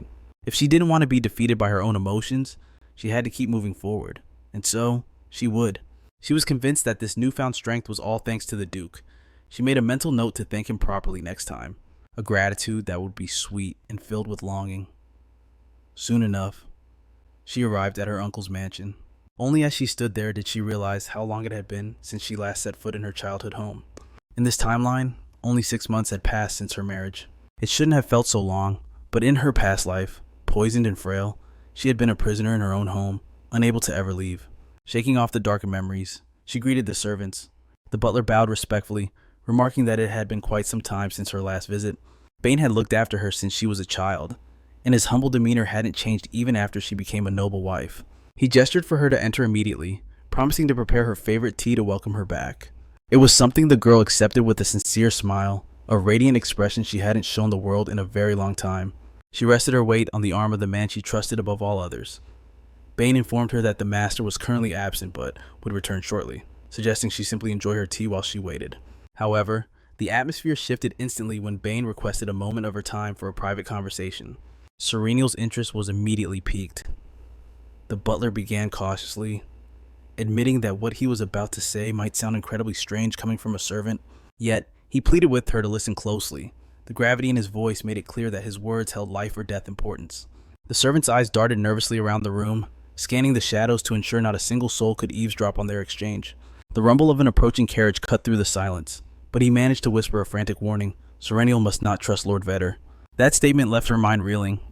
He was warning her against her own uncle, but she knew Bane well enough to know he would never utter such treason without a terrifyingly good reason. But there was no time for answers. He left her hanging on the precipice of doubt without clearing up the mystery. He only issued a covert directive once she finished speaking with her master. She must go to the old garden, the sanctuary where she used to play as a child. He emphasized that the girl must go alone. The secret he harbored was too dangerous to risk anyone else discovering it. Before she could even nod her confirmation, Bane hinted at the dark revelation that would be waiting for her in the shadows. At the exact moment the trap was set, Count Vitor swept into the palace, wearing the mask of a doting uncle overjoyed to see his niece. The two moved inside, where he offered smooth apologies for keeping the girl waiting. He claimed that a mountain of work had consumed him lately, but his eyes were sharp. He asked if there was a specific reason for her visit, to which she deflected, claiming she simply needed to check on him. But deep down, Sarinel knew that every word falling from her lips was a lie. The real reason she had come to the Count's house was to drop a bombshell to expose the truth about Cayenne and Lara's secret lineage. But now, for some reason, her voice failed her. The image of Duke Lexian flashed in her mind. Surely, he had already deduced what she was planning to do. A cold realization washed over her. She was heading in the wrong direction. The strategy had to change. Now, her only weapon was deception. So, she plastered a porcelain smile on her face and asked how her uncle had been faring, noting how he always seemed buried under his work. Without much enthusiasm, the man replied that the workload wouldn't be ending anytime soon. Then, he seized the opening to ask about Callian. Sarinel played it cool, explaining that her husband was the same as always, seeming just as consumed by duty as her uncle lately. Then, she made her move. She announced that from this day forward, she would personally handle the delivery of all business reports directly to Vader. Sliding a document across the table, she presented her evidence. It was a masterclass in administration, a summary of the mine's current status, excavation zones, ore extraction rates, and the current market valuations. The man froze. He was visibly stunned by the level of competence his niece had displayed. Skepticism dripped from his voice as he asked if the girl had really written all of that herself. Sarinel confirmed it, puzzled by why he found her intelligence so unusual. The Count quickly tried to mask his shock, lying through his teeth that he found nothing strange about it at all. But our girl asserted herself. Laying down the law, she intended to send these reports every 15 days, assuming her uncle needed to stay in the loop on the entire operation. After all, he was the one who had acquired the taxation rights and secured investors for the family. It was only fair. The old man was not happy at all with his niece's interference, and a cold glint of hostility sharpened his gaze. But the girl continued her act without flinching, mentioning that Callian himself had praised Vader, saying he was the one responsible for saving them. And even though the identity of the investors remained a mystery to her, she expressed her profound gratitude for his efforts. The man seemed taken aback. He asked if that was really what Callian had said, forcing a tight smile as he fished for more information regarding what her husband knew. That desperate question sparked her curiosity, but she kept her poker face. She smiled sweetly, insisting she knew nothing more, only that he had been a great help. Desperate to change the subject, Vader scrambled to steer the conversation away from the mines. He pivoted to personal territory, asking how things were progressing between the two young lovers. He noted that it had been half a year since the girl had married, so he pressed to know if there was by any chance any good news to share regarding an heir. That was not the case yet. However, our main character made it clear he would be the first to know, but that question triggered a dark memory. Sarinel decided to drop the heavy anchor, touching on a truly delicate topic. The anniversary of her parents' tragic deaths was approaching, and it haunted her. She confessed she had tried to visit the accident site, but she ended up finding something bizarre. There were strangers lurking there, shadowy figures watching the place. That statement made her uncle nearly jump out of his chair, but the girl didn't stop there. She continued, claiming her curiosity had gotten the better of her. She told him she had confronted them, asking what they were doing, and the answer she received, they were conducting a reinvestigation. Vader's composure shattered. He demanded to know what his niece was talking about. What investigation? What exactly were they looking for? So, she spun a convincing tale. She explained that a bandit had apparently been prowling the area recently, and the group was simply searching to see if anyone was hiding there. She added a layer of fear to her voice, claiming she had heard rumors that bandits were appearing in these parts frequently of late. That was why she urged her uncle to be careful whenever he went out. However, the man's expression darkened. He was not happy with this conversation at all. He was certainly involved in some dirty business, but Sarinel was radiant, putting on the performance of a lifetime as she smiled and asked him to promise her. As soon as the conversation ended, she did exactly what Bane had asked of her. Alone in the garden, frustration gnawed at her. She hadn't managed to mention Kalen or even test her true suspicions. However, judging by Vader's subtle flinch when she mentioned the cliff, she knew she had made the right choice by staying silent.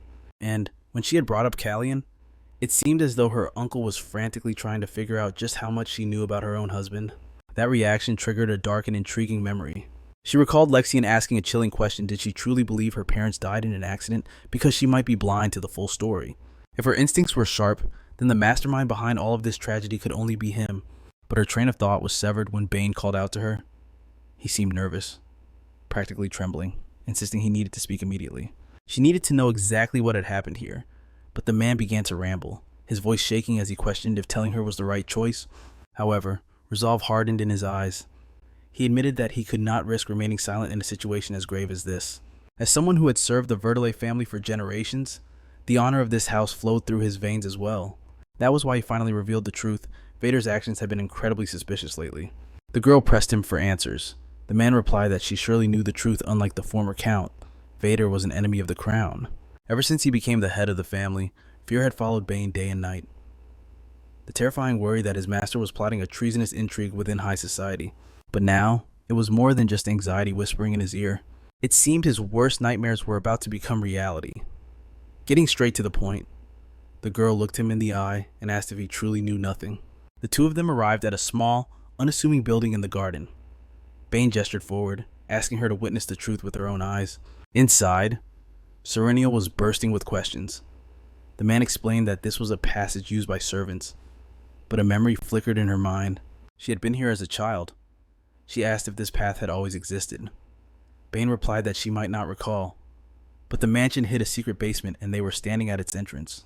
The only person who knew of its existence was the former count, but he never needed to use it. Because of that, the room had gathered dust in the darkness for a long time. Sarinel asked if, by a timely moment, he meant there had never been a situation where something needed to be hidden away. Bane confirmed it with a nod. He explained that recently, the number of visitors to the mansion had begun to increase drastically, and they all shared one dangerous trait. Every single one of them was a noble marked as an enemy of the crown. Sarinel's jaw dropped in shock. Could it be that among them were the Baron of Hillington and the Marquis of Rabem? Those were the very names that had appeared on the list she received from Lexian. It was a list the butler wasn't supposed to know existed, yet he confirmed her fears. Opening one of the heavy doors, he revealed that a merchant of death, a man dealing in mercenaries, had also visited. Sarinel was left completely stunned. They stepped into the cold, dark room. Bane assured her that in a moment, she would understand exactly what he was trying to say. The instant the lights hit the wall, the horror of the situation crashed down on her. It was covered in weapons. She couldn't even count the sheer number of blades gathered there. Bane broke the heavy silence. He confessed that he had spent days in agony, debating whether or not to involve her in this mess. But deep down, he knew he had to speak. There was something critical she needed to hear. Since Sarinel was the last true survivor of the Verdelay bloodline, the sting of betrayal pierced her heart once again. But then, something else caught her sharp eye. Seeing the girl wandering around the room, the butler called out to her in confusion. The protagonist was hunting for something specific. She explained that there had to be an object here, something created to ensure these treacherous nobles wouldn't betray one another. The list of names. She pulled out a parchment. It was filled with the names she had read 1,000 times, along with a detailed breakdown of the mine's investments. Her uncle had gathered those nobles and ordered them to invest in her mine some time ago. They all shared Vader's twisted ideology, and in those papers lay the smoking gun, a contract guaranteeing that the nobles would funnel all profits from their investments directly to her uncle. Bane had no idea this existed. He stood there, frozen in shock at the revelation. But the girl continued, her voice cold. He had used that stolen money to buy everything in this room. Every single one of these weapons was paid for with her own fortune. The terrifying truth was finally laid bare. The massive investment in the mine was not for profit. It was a war chest to fuel a bloody rebellion. Bane's voice dropped to a grave whisper, warning that Sarinel was already caught in the center of the storm. After all, on paper, she was the true owner of the mine, and Lord Vader, he was her own flesh and blood. The trap had been set perfectly. Sarinel felt a chill run down her spine. She was no stranger to the cold blade of betrayal. It was a bitter poison she had tasted far too many times. The House of Verdal had served the imperial crown for generations. Their loyalty was absolute, a bond of honor and blood that had never been questioned. That explained everything. It was exactly why her uncle had woven such a complex web of lies around her. He had seized the rights to tax collection and gathered conspirators in the shadows. Finally, the pieces of the puzzle slammed into place. Lexian's prophecy echoed in her mind. He had warned her that a day would come when she would crawl to him, begging for salvation. But amidst the secrets in that room, one item demanded their attention. A recording stone? No, not a true artifact, but a delicate replica. The original was likely secured in a vault somewhere deep. These replicas were dangerous tools, designed to shatter into dust after a single viewing. Yet, the fact that it was hidden here, deep within this cold basement, screamed of its significance. Curiosity burned within her, but fear held her back. If she activated the stone now, it would be destroyed. The moment it shattered, her uncle, Kalion, and every traitor involved would know that rats had scurried into their sanctuary, and the first name on their kill list would be Sarinel. Still, Bane was adamant. They had to witness the memory held within. "My lady," he urged, "if we walk away now, the truth may remain buried forever. We must watch it." There was no second chance with the replica. It was now or never. Sarinel looked into her loyal butler's eyes and nodded. She would trust him. She had no reason to doubt him. With a trembling hand, she turned the mechanism. Magic flared to life, projecting the stolen memories into the dank air. The image flickered. It was her uncle, Lord Vader, facing Kalion. The older man's voice dripped with malice as he mentioned a very interesting rumor. He stared daggers at Kalion. He demanded to know if the rumors were true. Was the man sitting before him betting another woman behind Sarenel's back? And not just a fling. The investigation revealed something far more damning. A secret child, born of deceit. Before Kalion could even weave a lie, Vader cut him off. "Do not insult my intelligence." His eyes seemed to say, "I already know everything." Sarinel felt the ground crumble beneath her. Another knife in her back. Her uncle had known. He had known all along. But Kalion didn't cower. Instead, a twisted smile formed on his lips. He countered with a threat of his own, claiming to hold leverage that even Vader couldn't ignore. The younger man's arrogance was suffocating. He leaned in, dropping a bombshell that shattered Sarenel's soul. Her parents hadn't just died. Lord Vader had murdered them. The world spun violently. No, it couldn't be. The revelation crashed over her like a tidal wave of despair. In the recording, the two men spoke of her not as a person, but as a pitiful pawn. A disposable tool. Kalion's voice was cold as ice. He described how Vader's men had weighed down her parents' bodies before casting them into the carriage like garbage. All this time, she had been living with their killer. To them, she was nothing. Just a naive child. A puppet dancing on their strings. Powerless to stop the machinery of their ambition. And the moment she outlived her usefulness, they planned to dispose of her the exact same way. A quiet death in the shadows. Sarinel was frozen in horror, but reality came crashing back. Bane's urgent whisper pierced the air. "My lady, someone is coming." Crack. The recording stone disintegrated into fine dust. The memory was gone, but the danger was just beginning. Sarinel stood paralyzed, her mind barely processing the warning. Then, the blood drained from Bane's face. Those footsteps. It is Lord Vader. Panic seized her heart. If her uncle found them here, in his secret sanctum, mercy would not be an option. Only death awaited them. Bane's eyes darted around the room. He forced down his fear, his mind racing for a solution. A look of agonizing resolve settled on his face. He turned away from her, marching toward the danger. Sarinel cried out his name, but he didn't stop. Instead of the door, he threw his weight against the heavy wooden rack holding the weapons. Grind. A section of the wall groaned and slid open. A secret passage. "Listen to me," he commanded. "This path has many turns. Ignore them. Run straight. Only straight. Not even Lord Vader knows this tunnel exists. You must go. My lady, run. Now." Sarinel grabbed his sleeve, tears welling in her eyes. "Wait. What are you doing? Come with me if you stay. He will kill you." Bane turned back one last time. A gentle, heartbreaking smile touched his lips, masking the terror of his impending fate. "I cannot go with you, my lady. I must stay. I will buy you time." The words hit her harder than any physical blow. He was the only one who had truly been on her side since she returned from death, her loyal protector. Leaving him behind felt like tearing out her own heart, but fate offered no other choice. "Go!" Bane roared, heaving the heavy door shut between them. His muffled voice came through the wood one last time. "Do not stray from the path, straight ahead. My lady, just keep running." Sarinel screamed in anguish, tears streaming down her face as she called out for Bane, who had sealed his own fate behind the closing wall. On the other side, a heavy breath escaped his lips. He had done it. He had saved the girl. Memories flooded his mind. He saw her as that fragile little noble girl, locked away in the shadows of the mansion for all those years. He recalled the day her presence first graced the garden, her innocent laughter instantly captivating his weary soul. Though highborn and isolated from the world, she possessed a sweet wisdom and a hidden strength that would carry her to the very end. To Bane, she remained that precious child he loved as his own daughter. But now, she was an adult and his true lady. That was why he made this sacrifice. She had to escape. She deserved to return to a life of peace, but peace was far away. The door burst open and Vader stormed into the basement, demanding to know why a servant was lurking in the shadows. He should not have been meddling there. Meanwhile, on the other side of the stone, Sarinel stumbled through the dusty, abandoned corridors. Absolute darkness surrounded her. She was forced to guide herself forward by touch alone. Her heart pounded, consumed by thoughts of the butler. He was going to die in that filth, just like her father and mother. His fate would be no different. After all, Vader left no loose ends.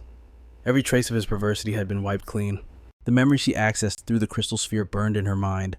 Her uncle's voice, cold and cruel, declaring she was disposable the moment she lost her use. He had proposed a devil's bargain to Kalon.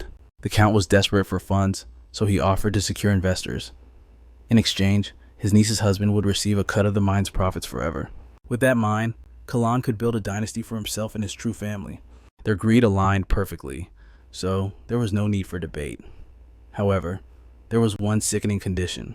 Vader had handed a vile potion to the man, his order absolute. He must never have children with his niece. Vader had been blunt. Once the money was secured, he planned to dispose of the protagonist. Kalon had to agree, or he would never see a penny of the mine's wealth. Furthermore, the old snake made his position crystal clear. He would cooperate, but it would be a catastrophe if Sarinel fell pregnant before the end. An heir would inherit the precious mine. He warned Kalon to breed only with his mistress, demanding his word of honor. And the scoundrel didn't even hesitate. It was Vader himself who provided the contraceptive to ensure their timeline held. Rage simmered within her. She was trapped in a nest of vipers, lost in the nightmare of her memories. She barely noticed when she reached the exit. A wave of relief washed over her. She didn't know where the passage led, but she pushed the door open, bathing in the pale, silver light of the moon. Stepping into the night air, she nearly collided with Kina. Seeing the one person she could trust, Sarinel's strength crumbled. Tears spilled over as she rushed into the arms of her worried maid. The poor woman tried to comfort her trembling mistress, but Sarinel could only gasp out one name, Bane. Kina's face fell. She asked what happened, revealing that Bane was the one who sent her here to wait if things went wrong. That was the sole reason she was standing in the shadows. Sarinel's eyes hardened. They could not let him die like a dog.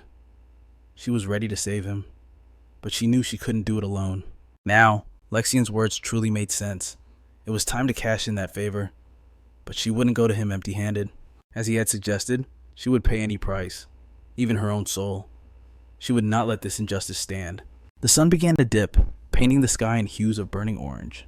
High in his mansion, the Duke watched the world turn. To him, the changing seasons were merely a shift in scenery. Whether he was surrounded by blooming flowers or bodies drenched in blood, it was all the same to a man like him. Yet, today felt different. For the first time, he felt the warmth of spring in his cold heart. He paused, correcting himself. No, that was a lie. It wasn't the first time. The day of the debutante ball.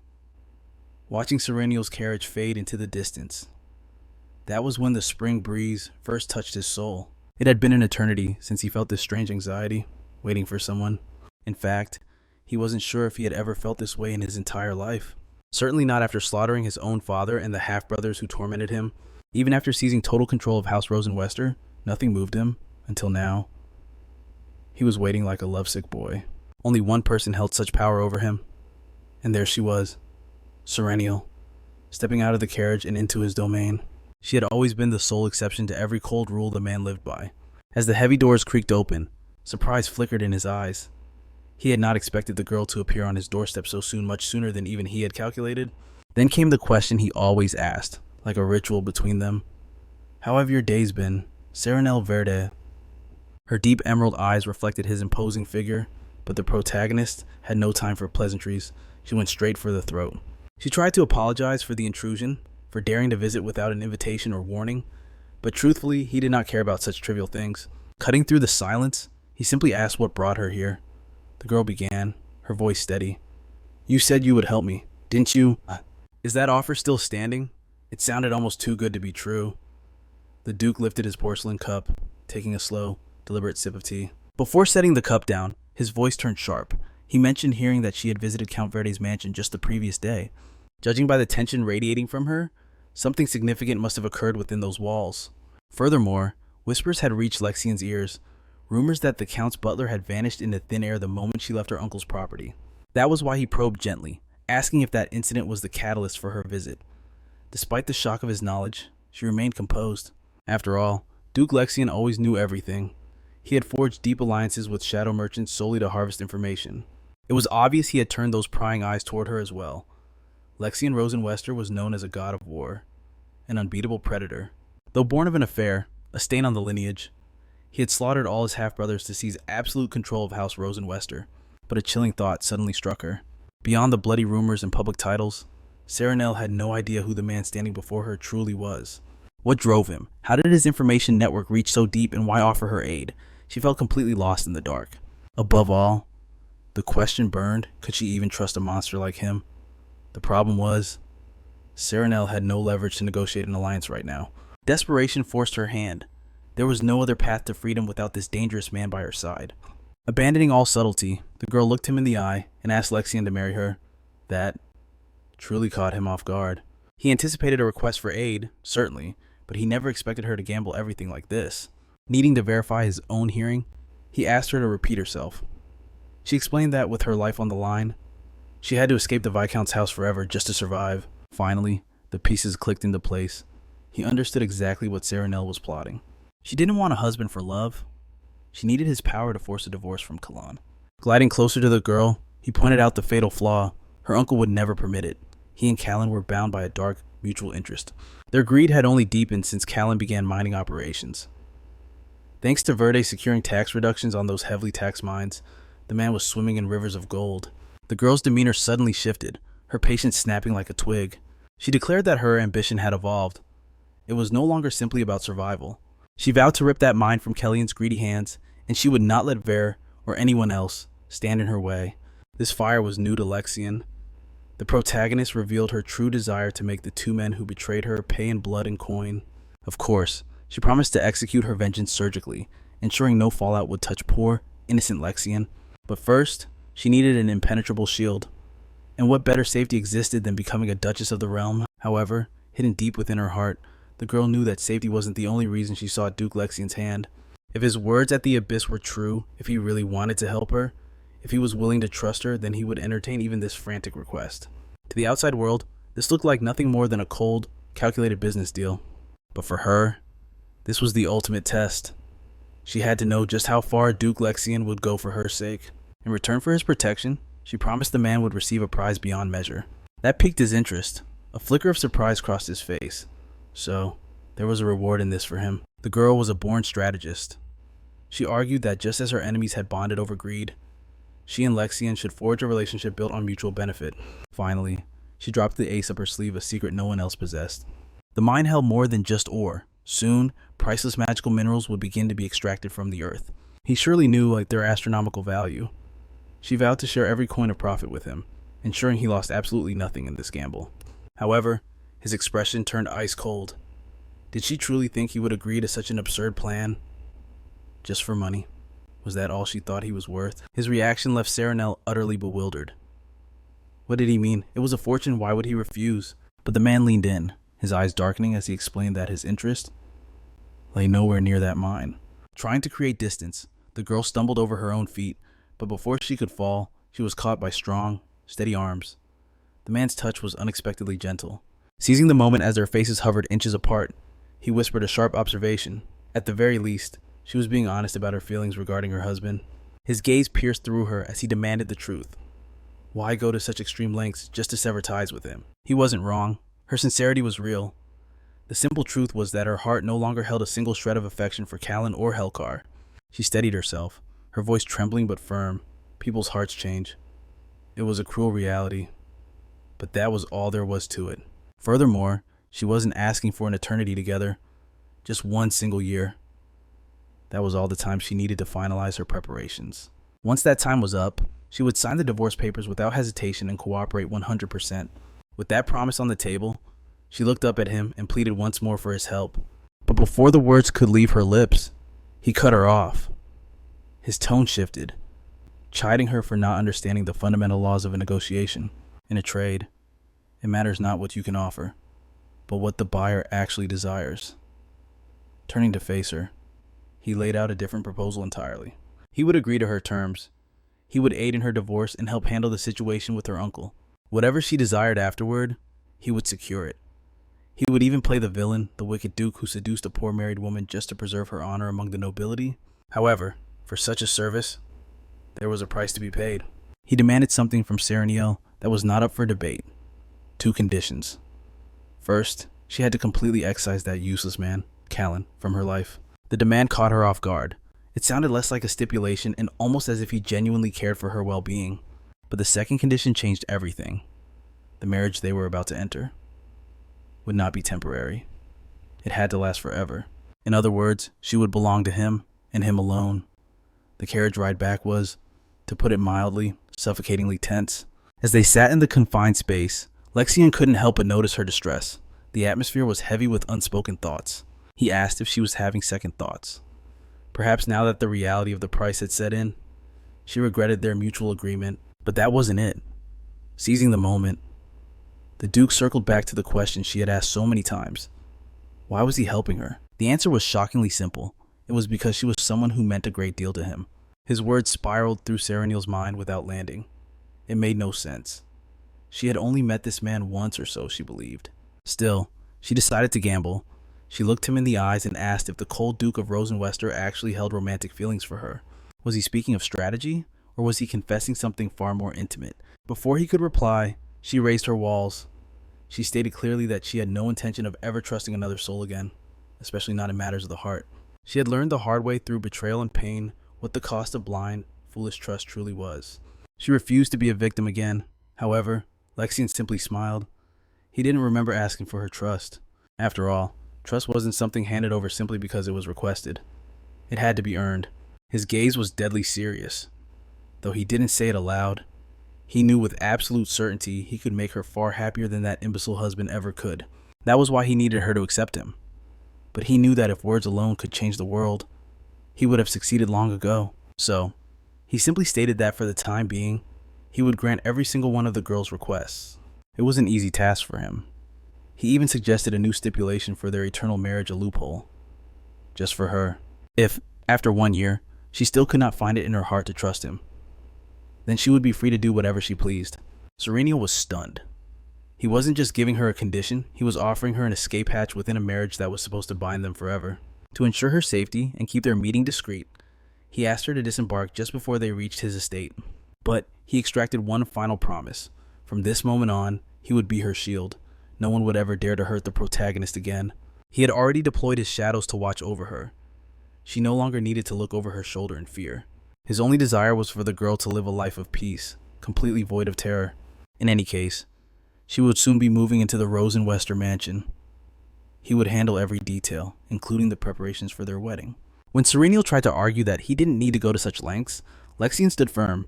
He insisted this wedding would be far more magnificent than her first. He would never allow the shadow of a pathetic ex-husband to haunt his wife. But of course, the wedding details were trivial. There was something far more crucial happening right now. He extended his hand toward her, a gesture so simple yet so elegant that it left the girl completely speechless. He had exited the carriage solely to help her down the stairs like a true gentleman. The man had completely fallen for her. Lexian smiled, explaining that if they were going to do this, they had to put on a show. A performance where the news of her new marriage would utterly crush her Uncle Khan and his wretched lover. I have to admit, I absolutely adore this man's style. 2 days later, the pieces shattered. Kalian burst into Sarinel's office, screaming her name at the top of his lungs, his voice trembling with the news of a catastrophic disaster. But our cold heroine does not even flinch. She simply continues reading her book with elegant calm, before sliding it beneath her desk and coolly asking what all the fuss is about. Desperate and breathless, her husband reveals the nightmare. The night before, a tragedy struck the mines. When Sarinel asks about casualties, he stammers that a massive explosion occurred, leading to a devastating accident. The mere mention of an explosion makes suspicion flash in the protagonist's eyes. The man insists it was bizarre. Before operations began, experts had inspected every inch of the site to guarantee absolute safety. He was completely baffled. He had no idea how such a calamity could strike so suddenly and without warning. But the chaos did not end there. He reveals that an official from the Imperial Palace arrived on the scene almost immediately. With the authority of the Emperor, that official ordered an immediate halt to all mining operations and a total evacuation of the site. This news makes our girl thoughtful, her mind racing, while her husband completely loses his composure, wailing about how everything is falling apart. Finally, the truth clicks into place. Sarinel understands exactly what is unfolding before her eyes, and more importantly, She knows exactly who is pulling the strings. She gazes at Kalian, her eyes void of warmth. There is not a shred of pity on her face, nor a single ounce of concern for his panic. Flashback to 2 days ago. Duke Lexian had proposed they stage a little drama. He explained that despite his public reputation, he was a man who took the art of performance very seriously. He possessed firm values when it came to acting. He warned her that the opening act of their revenge play would begin in just a few days. He had predicted this perfectly. He told his new partner that Kalian would storm into her room, desperate and burning with impotent rage. He challenged her, saying that if she were truly intelligent, she would know how to manipulate the situation. He asked her to make the absolute most of this stage they were building together. And now, here she was, witnessing that everything Duke Lexian predicted was playing out like a scripted prophecy. The girl puts on her mask and asks Kalian to calm himself. She feigns upset over the accident, but dismisses it as a minor hurdle. Her husband stares, unable to comprehend her terrifying calmness. He reminds her that they have to share profits with investors, including her own uncle. The financial hit would be ruinous. She remains serene as a still lake, asking if they hadn't managed to save any funds during all this time. Kalian confirms they have, his voice shaking with fear. Then, the protagonist drops a logic bomb. She informs him she has calculated their revenue, and with the current balance, they could easily survive safely for a few more months. The man's mind goes blank, his excuses vanishing. Yet, she does not back down. She suggests that if he refuses to touch those savings, there is another simple option on the table. Unfortunately, to secure their future, they would have to sell the village they owned. The very same village where he was hiding his secret child. The man snaps at her. He tries to hide behind a lie, claiming he bought that village as a gift for her, so it would be a shame to sell it before they could enjoy it. But Sarinel brushes off his fake sentiment. She agrees it is a pity, especially since the two of them had never even set foot there together. But in reality, the girl could not care less. All that matters is playing the role of the supportive wife. Her husband approaches, seizing the moment to make a desperate request. He argues that since she is the legal owner of the mine, she has the power to fix this. He begs her to contact the Imperial Palace personally. He wants her to confirm that safety inspections will be expedited so they can resume work. If they do not start extracting minerals soon, they would have to restart the entire process, which would only drag out the investigation endlessly. This was manipulation in its purest form, and Sarinel saw right through it. Our girl was no longer the fool he took her for. She remembers the bitter past, how her husband and his mistress, Lar, had mocked her, claiming she was too stupid to understand her own business. Yet, she had trusted him enough back then to let the reports bypass her. Never again. Adopting the perfect pose of a woman in love, she nods. She claims to understand his point and assures him she will contact the Empire immediately.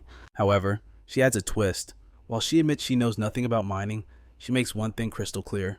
There was one rule she understood perfectly in any business of hers. The safety of the workers comes first. Therefore, she commands her husband to personally oversee the inspections. Since she asked the palace for a thorough review, he needs to be there. She suggests he treat it as a vacation, a chance to relax at that precious village of his. It was the perfect trap. That suggestion hits him like a physical blow. Kalian stands there, completely terrified by the prospect. Even so, the protagonist continues her innocent act. She stands up, promising to fulfill his request to the letter. More than ever, the Duke's words echoed in her mind, fueling her resolve. Ally. She realized that donning the mask of a naive, obedient wife was her sharpest weapon. If she played her cards right, she could turn this entire situation to her advantage. It was a strategic masterstroke to feign innocence. After all, music. Anything was better than returning to that living hell, being a helpless victim under the thumb of the twisted woman she once called a best friend. Meanwhile, music deep within the walls of Duke Lexian's estate, orders were issued in hushed tones. He commanded his shadows to move with haste and absolute secrecy. With the command given, he dismissed them, standing alone in the silence of his study to organize his chaotic thoughts. His mind drifted back to the night they sealed their pact. The young lady had made one final, desperate request before shaking his hand. She needed to know the fate of the Verdi family servant, Bane. Lexian had been honest. He warned that while he could launch a search immediately, the hourglass might have already run out. Yet, to her, the odds did not matter. Sarinel insisted that even if only a corpse remained, she needed closure. She demanded her future husband grant the loyal man a proper burial with dignity. To that, the Duke simply nodded. It would be done. But there was a condition. He demanded to know why Vider had placed such a target on the butler's back. The girl confessed that she and Bane had ventured into the basement, music, and discovered a recording stone. This revelation stunned Lexian, his interest peaking instantly. She explained that the stone held damning evidence every treacherous conversation between Kalian and Vider, including the Duke's own words, was captured within, so that was the leverage she held. Finally, the puzzle pieces clicked into place, explaining why Sarinel had sought his protection so desperately. When he asked for the stone's location, she revealed a cunning twist. She had smashed a replica of the stone herself after viewing the real contents. She then took the shattered remains of the decoy back to her house. Lexian was intrigued by this dangerous gamble. He asked why she would destroy her own apparent leverage. Her answer proved she was no ordinary damsel. Bane was still trapped. Music. And if she left the broken shards there, the enemy could not deny their involvement or claim ignorance. Furthermore, if it looked like the stone had been stolen or destroyed in a struggle, it might buy the servant precious time. Her sharp wit surprised the Duke of Rosen Wester. He had to admit, the protagonist was playing a dangerous game with frightening skill. Her uncle was a paranoid man who suspected betrayal at every turn. He likely wouldn't execute his servant until he was absolutely certain the evidence was destroyed. However, if the recording stone had been found intact, his music would have silenced Bane permanently right then and there.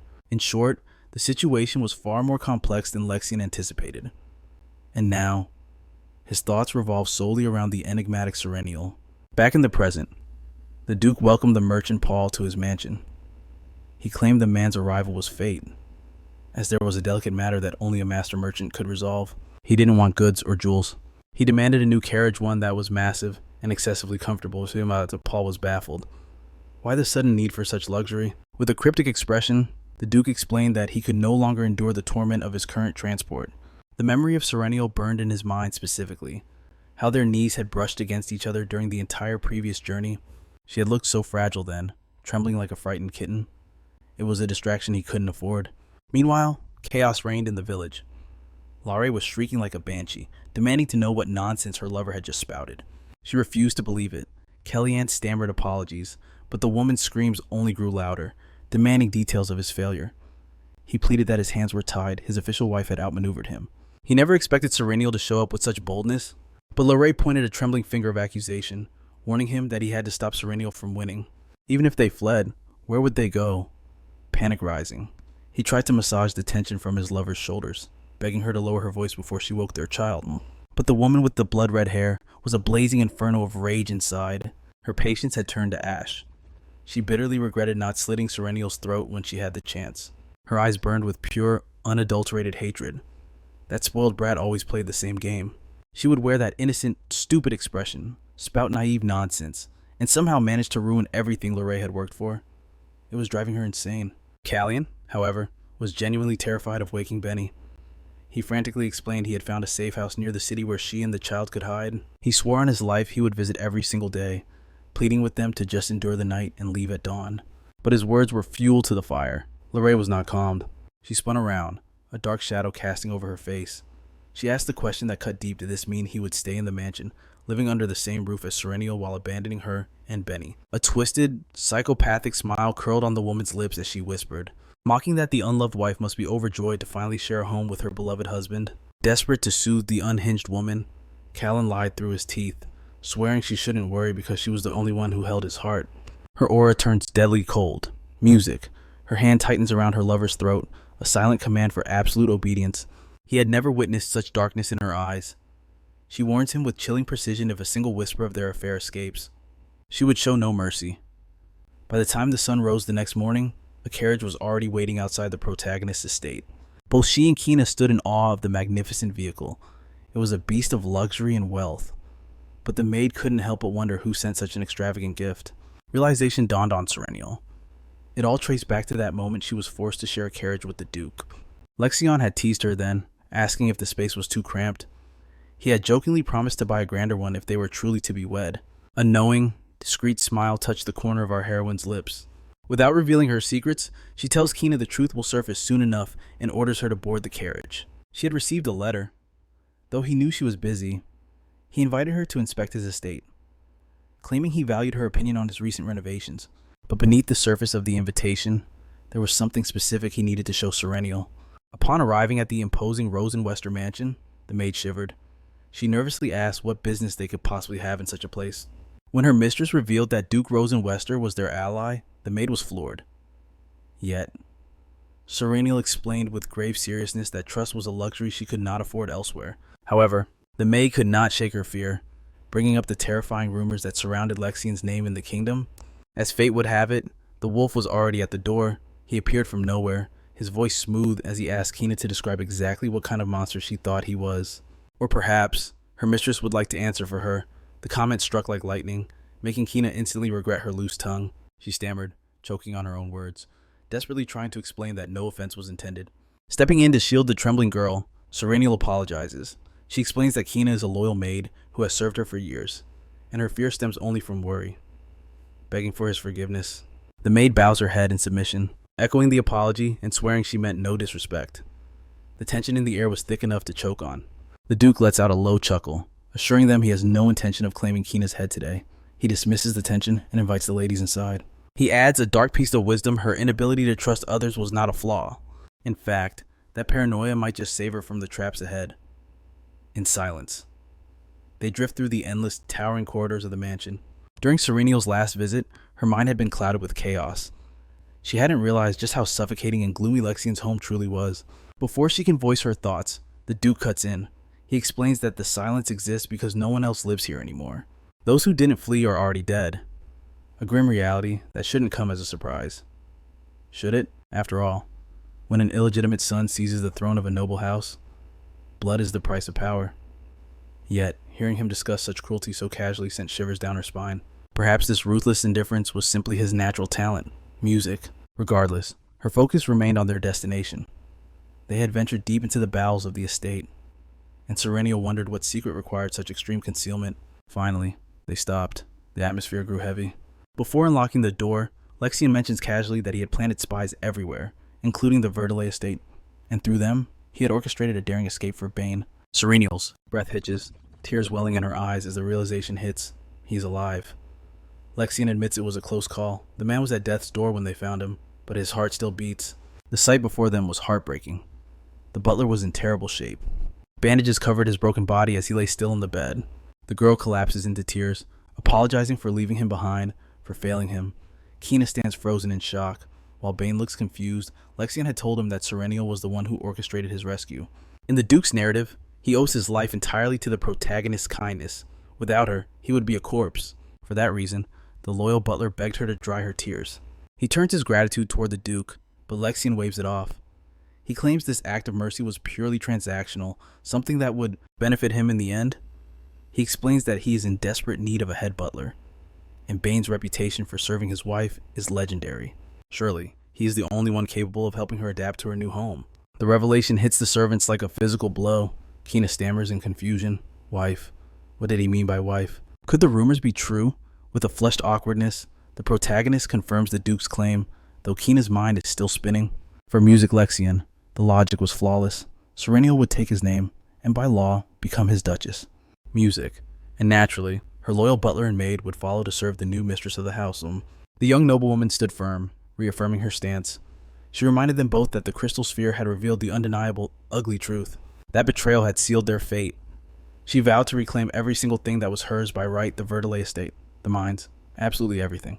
But she knew she couldn't walk this path alone. Trembling with concern, Bane pleaded, asking if it wouldn't be safer to simply flee the Empire and start a new life elsewhere. However, her resolve was harder than diamond. She had already made her choice, a decision that filled the old butler with a deep, gnawing dread. He recognized that satisfied, predatory glint in Duke Rosen Wester's eyes. It was the gaze he had witnessed once before. It was several years ago, a memory etched into his mind from the very first day their paths crossed. He had been rushing through the estate grounds when he spotted him, a mere boy, lurking in the garden shadows, gazing up at Sarinel's window. Even shrouded in the darkness, the boy's flushed cheeks and burning look of desire were unmistakable. His eyes betrayed a hopeless, consuming obsession. The butler couldn't help but wonder if this intensity would be their salvation or their ruin. Honestly, he couldn't promise that this path led to a happy ending. After that heavy, slightly awkward silence, it was time for Sarinel to make her departure. But suddenly, the Duke's voice cut through the air, stopping Kina in her tracks. He demanded she guard the new mansion with her life before his fiancée arrived. Confusion flashed across the maid's face. She didn't quite grasp his true meaning.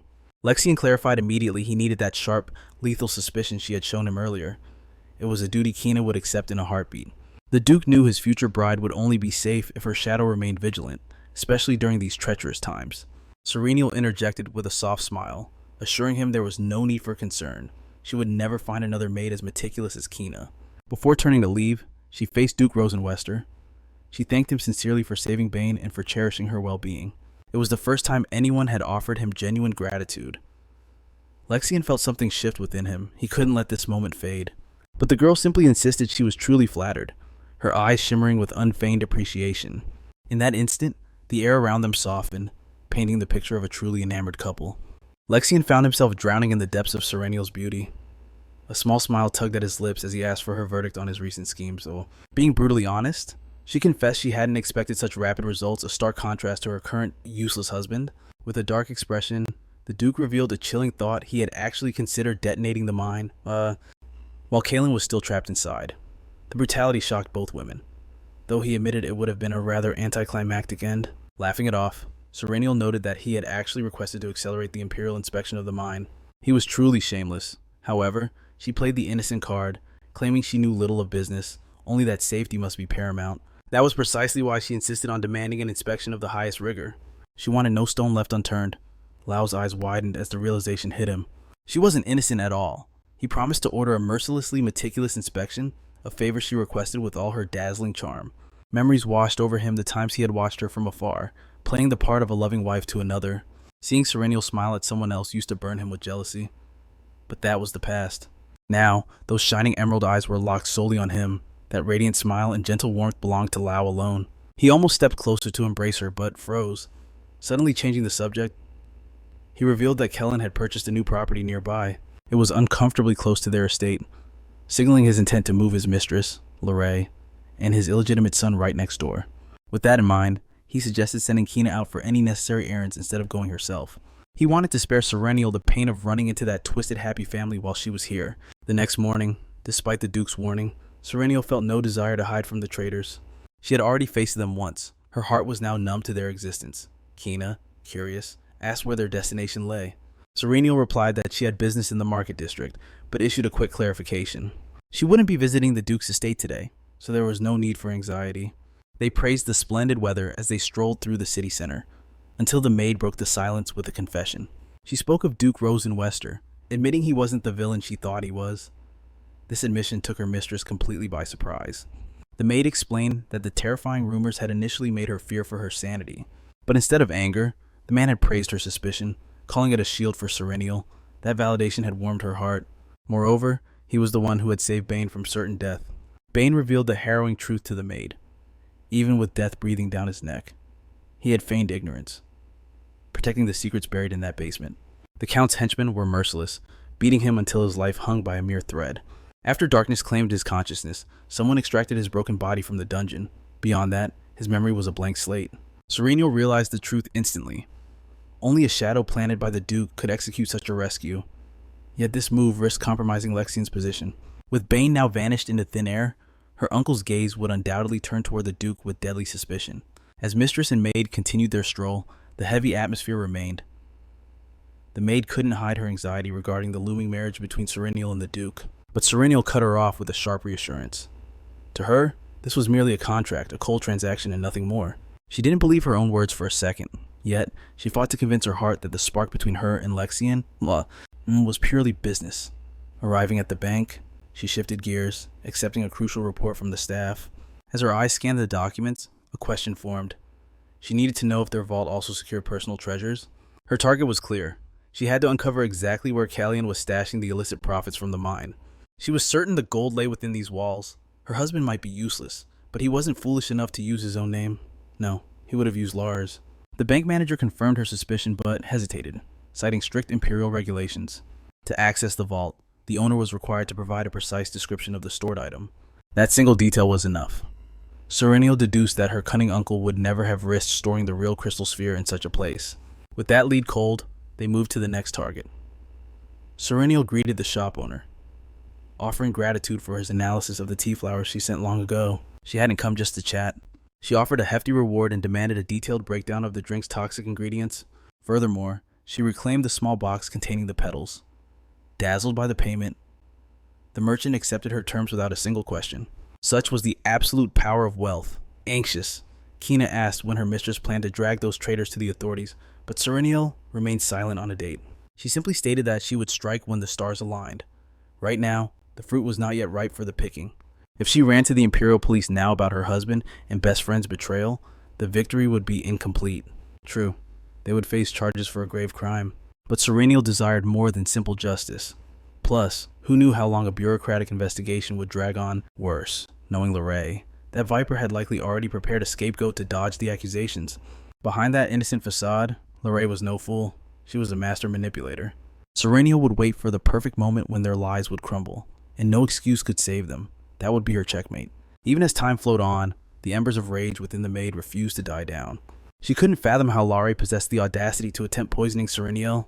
After all, Lare only escaped that wretched orphanage and lived in luxury because of the former Count's boundless mercy. Without him, Lare would be rotting in the gutter. Kina's rant cut short as a commotion on the street grabbed her attention, instantly alerting Sarinel. Panic flashed in Kina's eyes. She tried to shield her mistress from the view, but Sarinel had already turned. The sight was nauseating. Kina's anger instantly morphed into worry for Sarinel's heart. It was the picture of a happy family strolling through the city. Sarinel wasn't surprised, yet the sight stung all the same. To flaunt their affair in broad daylight. Their shamelessness knew no bounds. Lare was laughing without a care in the world until she turned. Kalian froze, jumping out of his skin as he locked eyes with his wife. Sarinel didn't flinch. She smiled icily, greeting them as if delighted to see her dearest friend. Kalian looked like he'd seen a ghost, while the redhead desperately tried to mask her shock with a comical attempt at composure, with a tone too complex for those idiots to decode. Sarinel dropped a casual remark. She noted that it must have taken them ages to pack, a subtle jab at her husband returning to his love nest with Lorraine. Caught off guard, Kalian stuttered a pathetic confirmation. The traitorous mistress seethed with rage, interpreting their interaction as an intimate moment she couldn't touch. But her jealousy was cut short. Sarinel's gaze shifted to the child beside them, and she fired a question that struck like a dagger. With a deadly calm, she asked if her husband actually knew the child shrank away, trying to bury himself in the folds of his mother's skirt. With the nerve of a shameless liar, Kalian looked his wife in the eye and claimed he had no idea who the boy was. A bald-faced lie, naturally. Music. But even if he had a reason for such deceit, the sheer weight of the situation began to crush Lorraine. She trembled like a leaf in the wind, while the confused little boy finally broke the silence, drawing Sarinel's sharp, assessing gaze. Because the word he uttered was daddy. That single word rattled Kalian to his core. Yet the protagonist remained as cold and unreadable as a marble statue. Her expression was an impenetrable fortress, betraying absolutely nothing. Music. Desperate to salvage the wreckage of his reputation, Kalian stammered a pathetic excuse he'd heard the fatherless boy simply called any adult man daddy. A lie that forced a stiff, instinctive smile onto Lorraine's face. He didn't stop there. Spinning a tale about rumors that she was merely a charitable soul, caring for a stray child with nowhere else to go, Sarinel played her part perfectly, feigning belief with a polite, razor-thin smile while praising her so-called friend's boundless kindness. After all, if the boy was truly an orphan, she saw the perfect chance to strike. She poked directly at Lorraine's deepest insecurities, remarking that her friend must understand the pain of such a lowborn child better than anyone, which was why she couldn't simply look away. Seizing the opening, the noblewoman drove the dagger deeper, suggesting that her friend must surely be seeking a sponsor for the poor wretch. She graciously offered herself for the role, explaining that even with the mining expeditions on hold, her pockets ran deep enough to provide charity. Lorraine stood frozen, unable to comprehend the sheer audacity of the woman standing before her. And even worse was watching Kalian cower behind Sarinel's skirts like a frightened child. A chilling thought crept in. Would he abandon her and Benny just to save his own skin? It was pathetic. In a panic, she squeezed the little boy's hand too tight, demanding to know what Sarinel meant. Poor thing. The words tasted like poison to her. It was proof that the high and mighty protagonist viewed her as filth.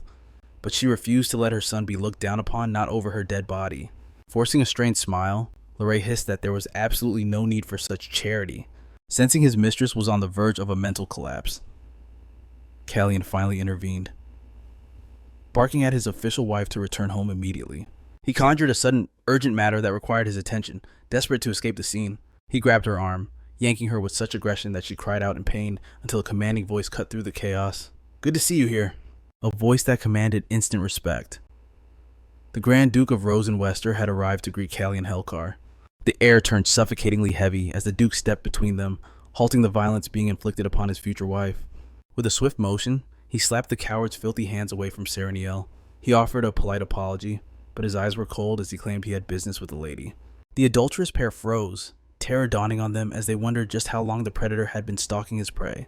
Voice trembling with suppressed fear, Kalian demanded to know what business the Duke could possibly have with his wife. Lexian calmly explained that he had just returned from the Imperial Palace. He had attended a high-level meeting regarding the Sarinel mines. The verdict: an immediate, rigorous investigation to ensure no further accidents occurred. That news struck the cheating couple like a physical blow. To make matters worse, Lexian mentioned that Sarinel had already filled him in on the details.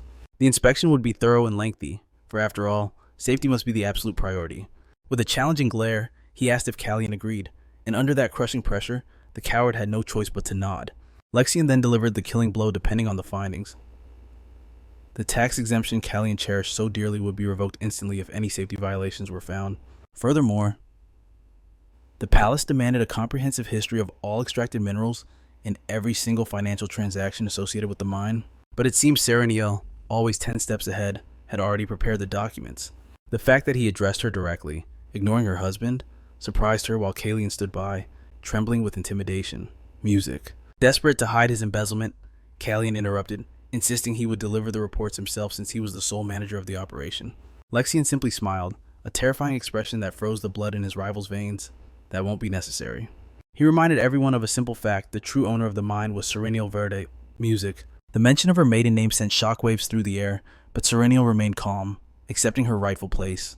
Bringing the humiliating interaction to a close, he extended a gloved hand to the lady, requesting her company to discuss these urgent business matters further. Kalian shouted for them to wait, but the Duke ignored him like a buzzing fly. He turned only to deliver one final jab. He was the one personally assigned to conduct the investigation. It was a disaster Kalian never saw coming. He opened his mouth to argue, but the game was already over. In the background, Lorraine's face twisted with a mix of fury and dread. But before leaving, Lexian decided to drop one final nuclear bomb. He glanced at the child in the woman's arms and mused aloud. Strange. That boy looks exactly like you, Kalian, almost as if he were your own son. He didn't just defeat the man, he utterly buried him right then and there. Ignoring the pathetic display of that so-called happy family, he swept Sarinel away with regal indifference. Even the maid couldn't help but admire his commanding presence. He had crushed Kion's pride without lifting a single finger or shedding a drop of blood. She found herself growing fond of him. Perhaps the rumors of his cruelty were wrong after all. Later, over the steaming aroma of tea, she lowered her gaze. Shame burned in her chest as she confessed how mortified she was that he had witnessed such a disgraceful scene. Yet, his expression remained unclouded. He couldn't fathom why she would carry the weight of that embarrassment. The sin belonged entirely to Kalian and Lorraine. She had nothing to atone for. He always suspected the man was unstable, but now he knew for a fact the guy was utter trash. To think a noble could be such a spineless coward. It suddenly dawned on Sarinel he had been watching their confrontation from the very start. He quickly clarified, however, that his presence was mere coincidence, not a deliberate pursuit. But excuses didn't matter. The only thing reflecting in his intense gaze was concern for her well-being. Sarinel assured him she was fine, though a bitter smile touched her lips. She admitted her shock at their brazenness parading their affair in broad daylight. Perhaps she had been too blind. Lexian shifted the conversation to Lorraine, remarking with cold detachment that she appeared to be nothing more than an ordinary woman. However, her eyes told a different story.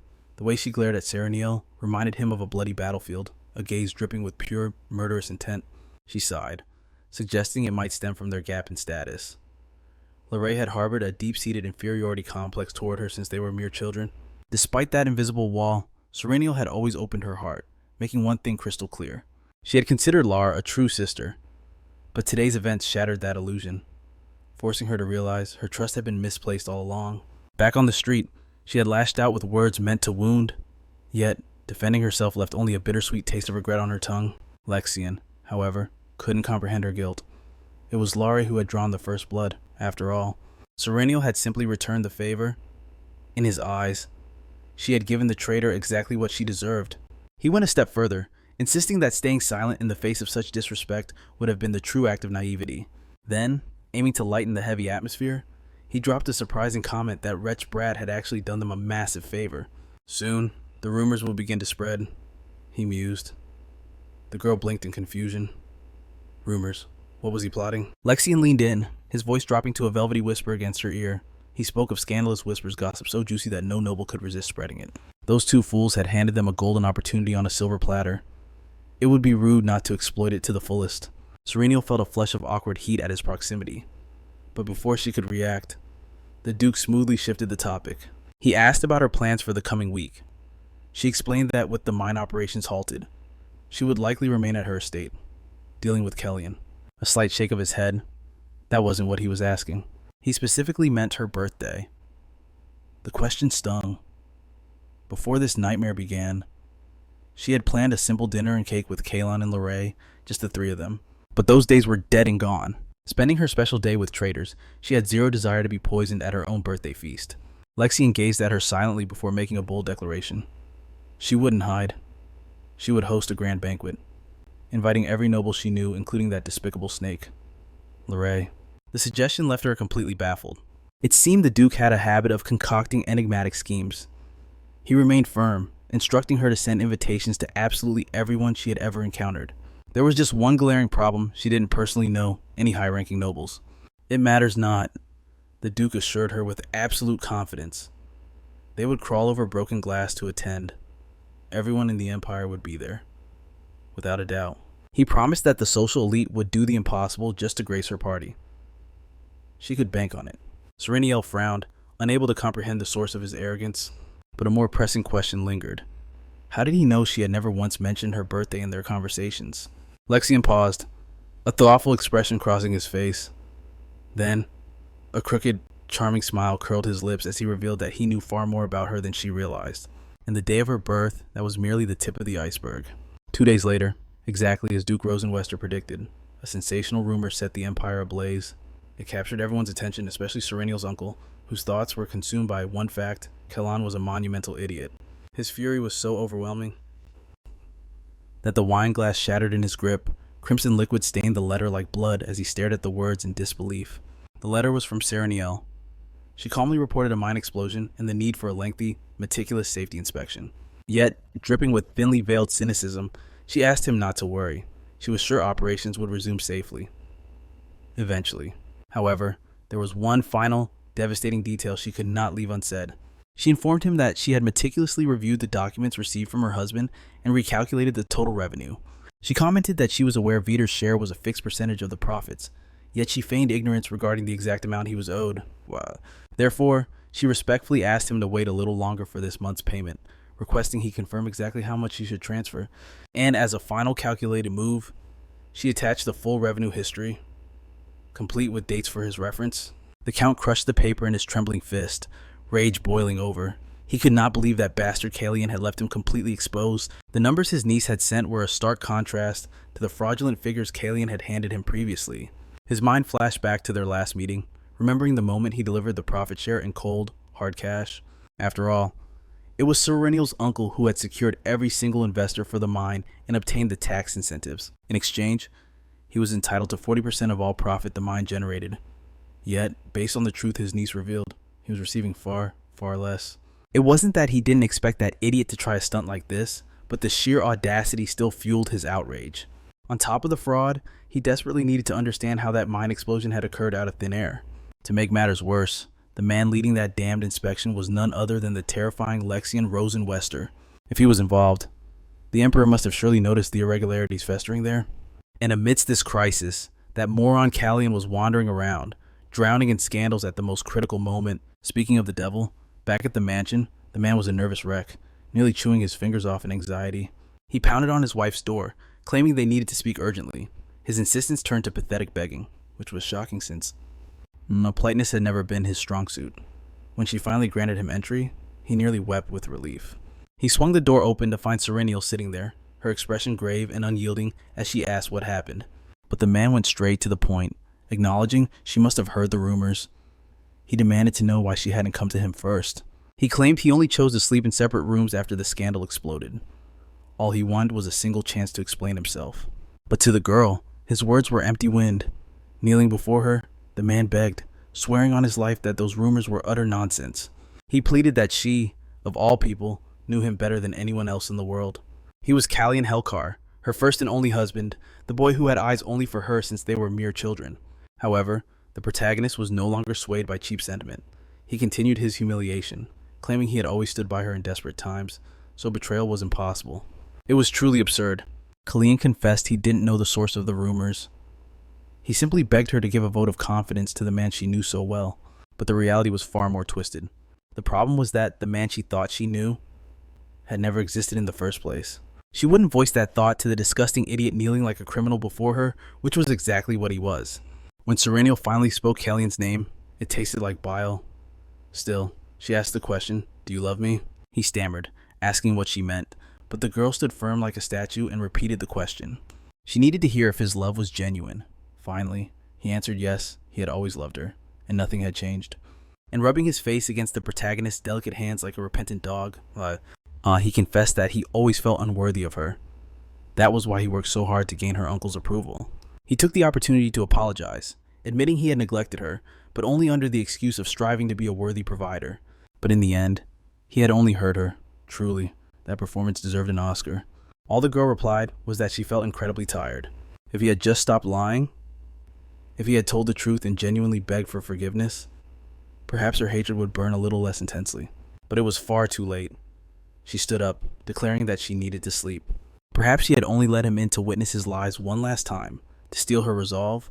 Now completely distant, she coldly suggested it was time for him to sleep as well, leaving him bewildered. Panic seized him. He shouted that he was the same man she knew, that his heart hadn't changed. He frantically promised to change his behavior, especially now that the mining operations had concluded. He swore to spend more time by his wife's side, believing those stupid rumors would vanish before she even noticed. But what made her freeze in her tracks was his final comment about Sarinel's birthday, suggesting they spend it together in their old village. He offered to handle every single detail, promising that all Sarinel had to do was make an appearance. But the protagonist turned on her heel, coldly rejecting his offer and declaring she would host her own birthday party this year. The sudden defiance caught him completely off guard. It was unlike his submissive wife, but she played her cards perfectly, reminding him that if he wanted to prove his love, a grand banquet to clear the rumors was the only way. And naturally, to show they had nothing to hide, they would have to invite Lorraine as well. Panic flashed in his eyes as he realized the disaster this would cause. So Keon scrambled for an excuse. He tried to argue that Lorraine was merely a commoner, insisting it would be highly improper to bring her into high society. However, his wife countered smoothly, pointing out that he knew Lorraine's bold spirit better than anyone. Surely she wouldn't be scared. With a terrifyingly sweet smile, she assured him it would be fine. Meanwhile, across the city, her uncle was stewing in his own dark thoughts. His mind raced, worrying if the scandalous rumors about Kellon would actually lead to a divorce. He cared nothing for their love life, but if they split, the girl would reclaim the mines by law, and his schemes would crumble to dust. Consumed by sheer rage, he hurled a glass against the wall, shattering it into pieces. Now more than ever, the man bitterly regretted not slaughtering the protagonist along with her parents years ago. She had already lived far longer than she had any right to. If only his original plan had succeeded, Sarinel would be rotting in the eternal abyss beside her parents, and he never would have lost control of the mine. But it was too late for regrets. Suddenly, a twisted inspiration struck him. Perhaps this divorce wasn't a curse, but a blessing. He could help his niece reclaim the mine, wait for the dust to settle, and then eliminate her. After all, she was completely isolated with no one to protect her. It would be child's play. The poor fool. He had no idea that the Duke would never allow such a thing. On the big day, the maid gasped at her lady's transformation. She was breathtaking, draped in a gown and jewels sent by her new suitor, every piece fitting her form as if molded by magic. The girl couldn't help but glance once more at the handwritten note the man had included. He explained that he had selected everything personally, expressing his confidence that they would suit her perfectly. She had no idea how he had guessed her exact taste and measurements, but the result was undeniable. When the maid cheekily asked how Lexian knew her dress size, the girl let out a dry cough, desperate to change the subject. Flustered, she hurried the maid along, arguing that at this pace, she would be late to her own grand debut. Sarinel's birthday party shattered everyone's expectations the moment the doors opened. Firstly, the venue was the magnificent mansion of Count Verde, who had graciously agreed to his niece's request to use the main hall. He claimed her birthday demanded grandeur, and true to his word, Lexian had orchestrated the preparations, making everything not just magnificent, but absolute perfection. From the top of the staircase, the girl observed her guests like a queen surveying her court. She didn't recognize a single soul, yet she had to socialize with them all. Finally, her uncle approached, noting that everything was in order. The girl offered a polite, practiced smile, stating she was about to descend and thanking him for lending the estate. She made sure to express her gratitude for his generosity regarding the venue, but the man waved it off, reminding her that she was born and raised within these walls. It was her home as much as his. Even so, she feigned a happiness at his kindness, before casually dropping a dangerous question. She mentioned she hadn't seen Bane anywhere, asking if he had gone out, and watched her uncle's reaction closely. The Count forced a stiff smile, lying that the servant had returned to his hometown because the work had become too tiring. Sarinel pretended to buy the lie, lamenting that Bane hadn't even stayed to say goodbye. Quickly changing the topic, the man brought up the report she had sent, admitting it was far more detailed than he anticipated. His validation gave her a silent sense of satisfaction. The old fox seized the moment to flatter her, claiming her work far surpassed anything Kallian used to send. Then, trying to plant a seed of discord, he asked why she didn't just take over the administration herself, leaving her visibly shocked. He pressed on, arguing that she was the legitimate owner of the mine, not her husband. Furthermore, surely she had heard the nasty rumors about the Duke, true or not. Caution was her best ally. The girl's expression shifted instantly. The puzzle pieces clicked into place. Her uncle wasn't just making conversation, he was actively preparing for the inevitable war between her and Kallian. His naked greed was visible to anyone with eyes. She knew the truth. If she reclaimed the mine and returned to the Viscount's estate, he would not welcome her home. He would try to silence her forever. That death would be his crowning glory. Sarinel offered nothing but a cold, polite expression of gratitude. She saw right through his act. But today was special. It was her birthday, after all. In fact, she had a very specific conversation in mind for him regarding that matter, and she was certain the man would understand the gravity of his situation soon enough. But her guests were waiting. She could not keep the crowd in suspense. She cut him off with icy elegance. If he had more lies to spill, he could wait until the festivities ended. Stunned by her dismissal, Vader had no choice but to retreat. The lady of the house descended the stairs like a queen.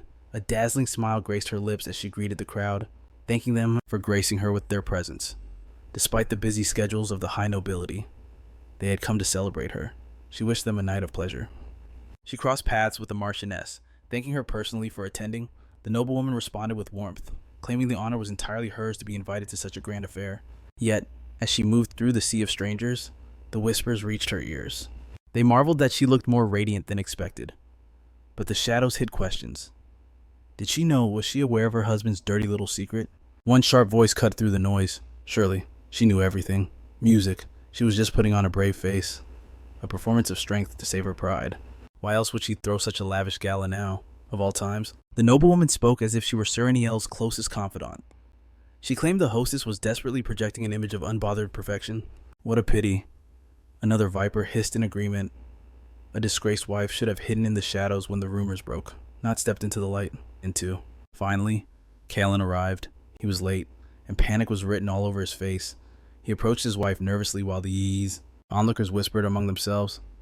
Seeing his frazzled state, they assumed the rumors must be false. He stammered an apology for the delay, but Sarinel didn't even blink. Nearby, a redhead with a poisonous tongue watched. She mused that Sarinel was indeed too pure for this world. But there were terrible men out there. Men who played the loving husband while stabbing their wives in the back with their infidelity. Perhaps this happy couple was just another act, just two liars smiling for the crowd. The redhead's eyes glinted with malice. She couldn't wait to see the drama unfold. Beside her, a friend who thrived on others' misery grinned in anticipation. But their venomous gossip halted instantly. The hostess appeared before them, asking if everything was all right. She asked if they were enjoying the night. With practiced falseness, they lied through their teeth.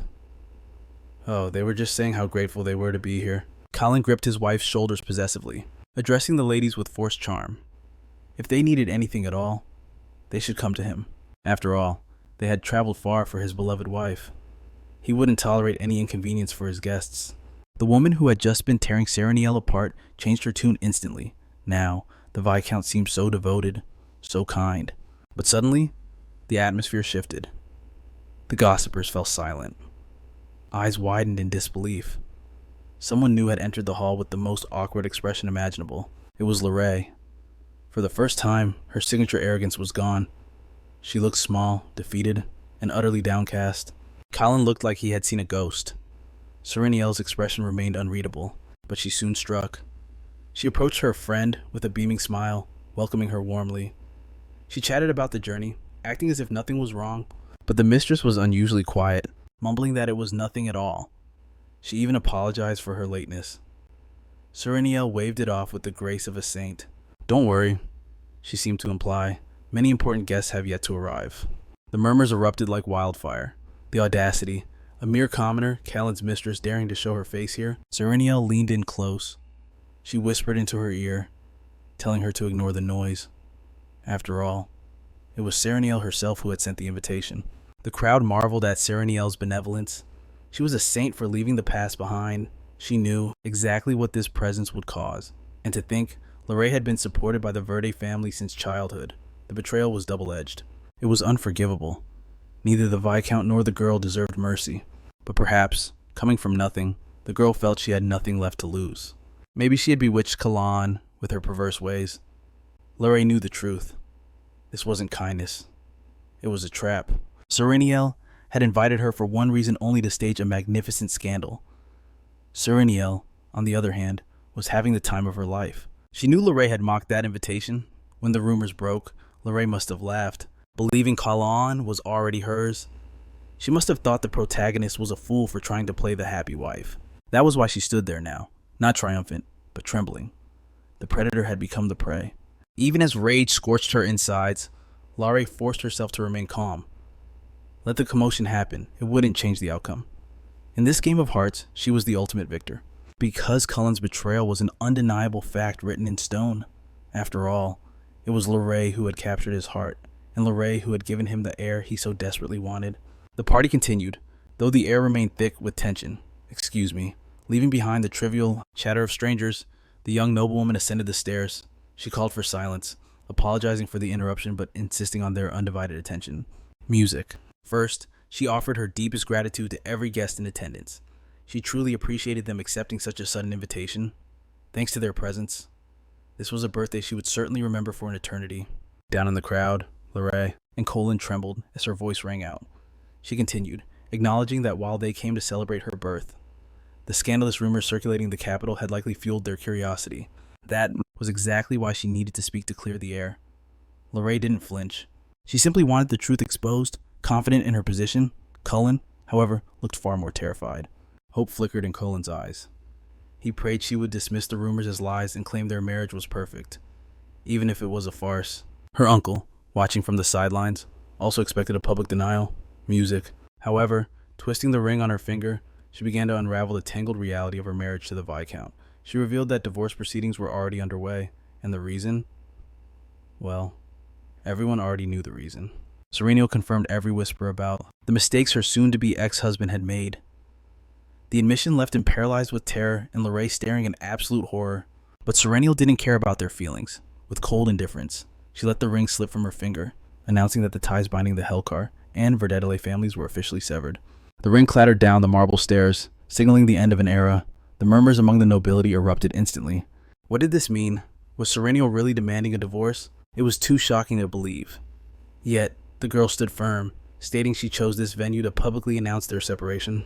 She claimed the Viscount had generously shown respect, music, and consideration for their past relationship.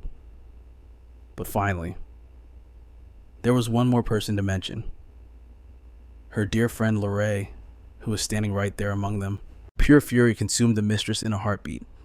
It was all a humiliating lie. But that didn't stop Sarinel. She pressed on, remarking that Lorraine probably thought she was acting like a fool. Yet, she offered to accept their sincere apologies one last time. That is, until Cullen lunged forward. He desperately tried to reach her, shouting that it was all a misunderstanding. He denied everything to the crowd, claiming the girl spoke falsehoods, arguing it was nothing but unfounded gossip and threatening anyone who dared spread it. Cullen screamed like a madman, declaring there was zero evidence to back up these ridiculous rumors. All eyes were fixed on his pathetic display until the grand doors swung open. A heavy silence fell as the majestic Duke of Rosen Wester stepped into the light. His presence was an absolute shock. The gravity of the situation began to sink in.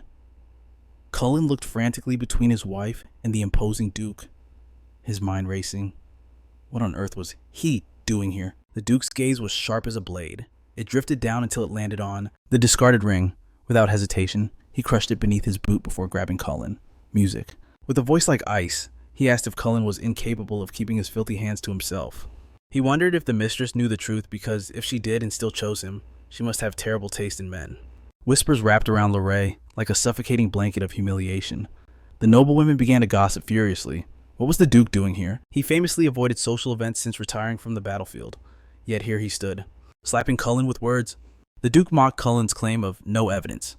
He gestured to a woman who had entered behind him, asking how Cullen could lie with her, standing right there. Cullen froze. He was in a catastrophic position. That woman was the very maid who took care of Lorray and his illegitimate son in the village. With the truth laid bare, the Duke taunted him. He dared him to look the nobles in the eye and repeat that it was just cheap gossip now. There was nowhere left to run. Cornered like a rat, all Cullen could manage was a weak whimper, asking why the Duke was doing this. The Duke maintained his freezing expression. He ignored the question and commanded Cullen to speak up. "Say it again," he provoked, "or have you lost your tongue?" Silence stretched across the hall. It seemed everyone was waiting with bated breath to hear his defense. Meanwhile, Sarinel exchanged a knowing glance with her former friend, watching Lorray tremble with impotent rage. Her uncle watched from a safe distance, refusing to get involved. Finally, the girl stepped forward to end it. As the crowd begged her to continue, she revealed the heartbreaking truth.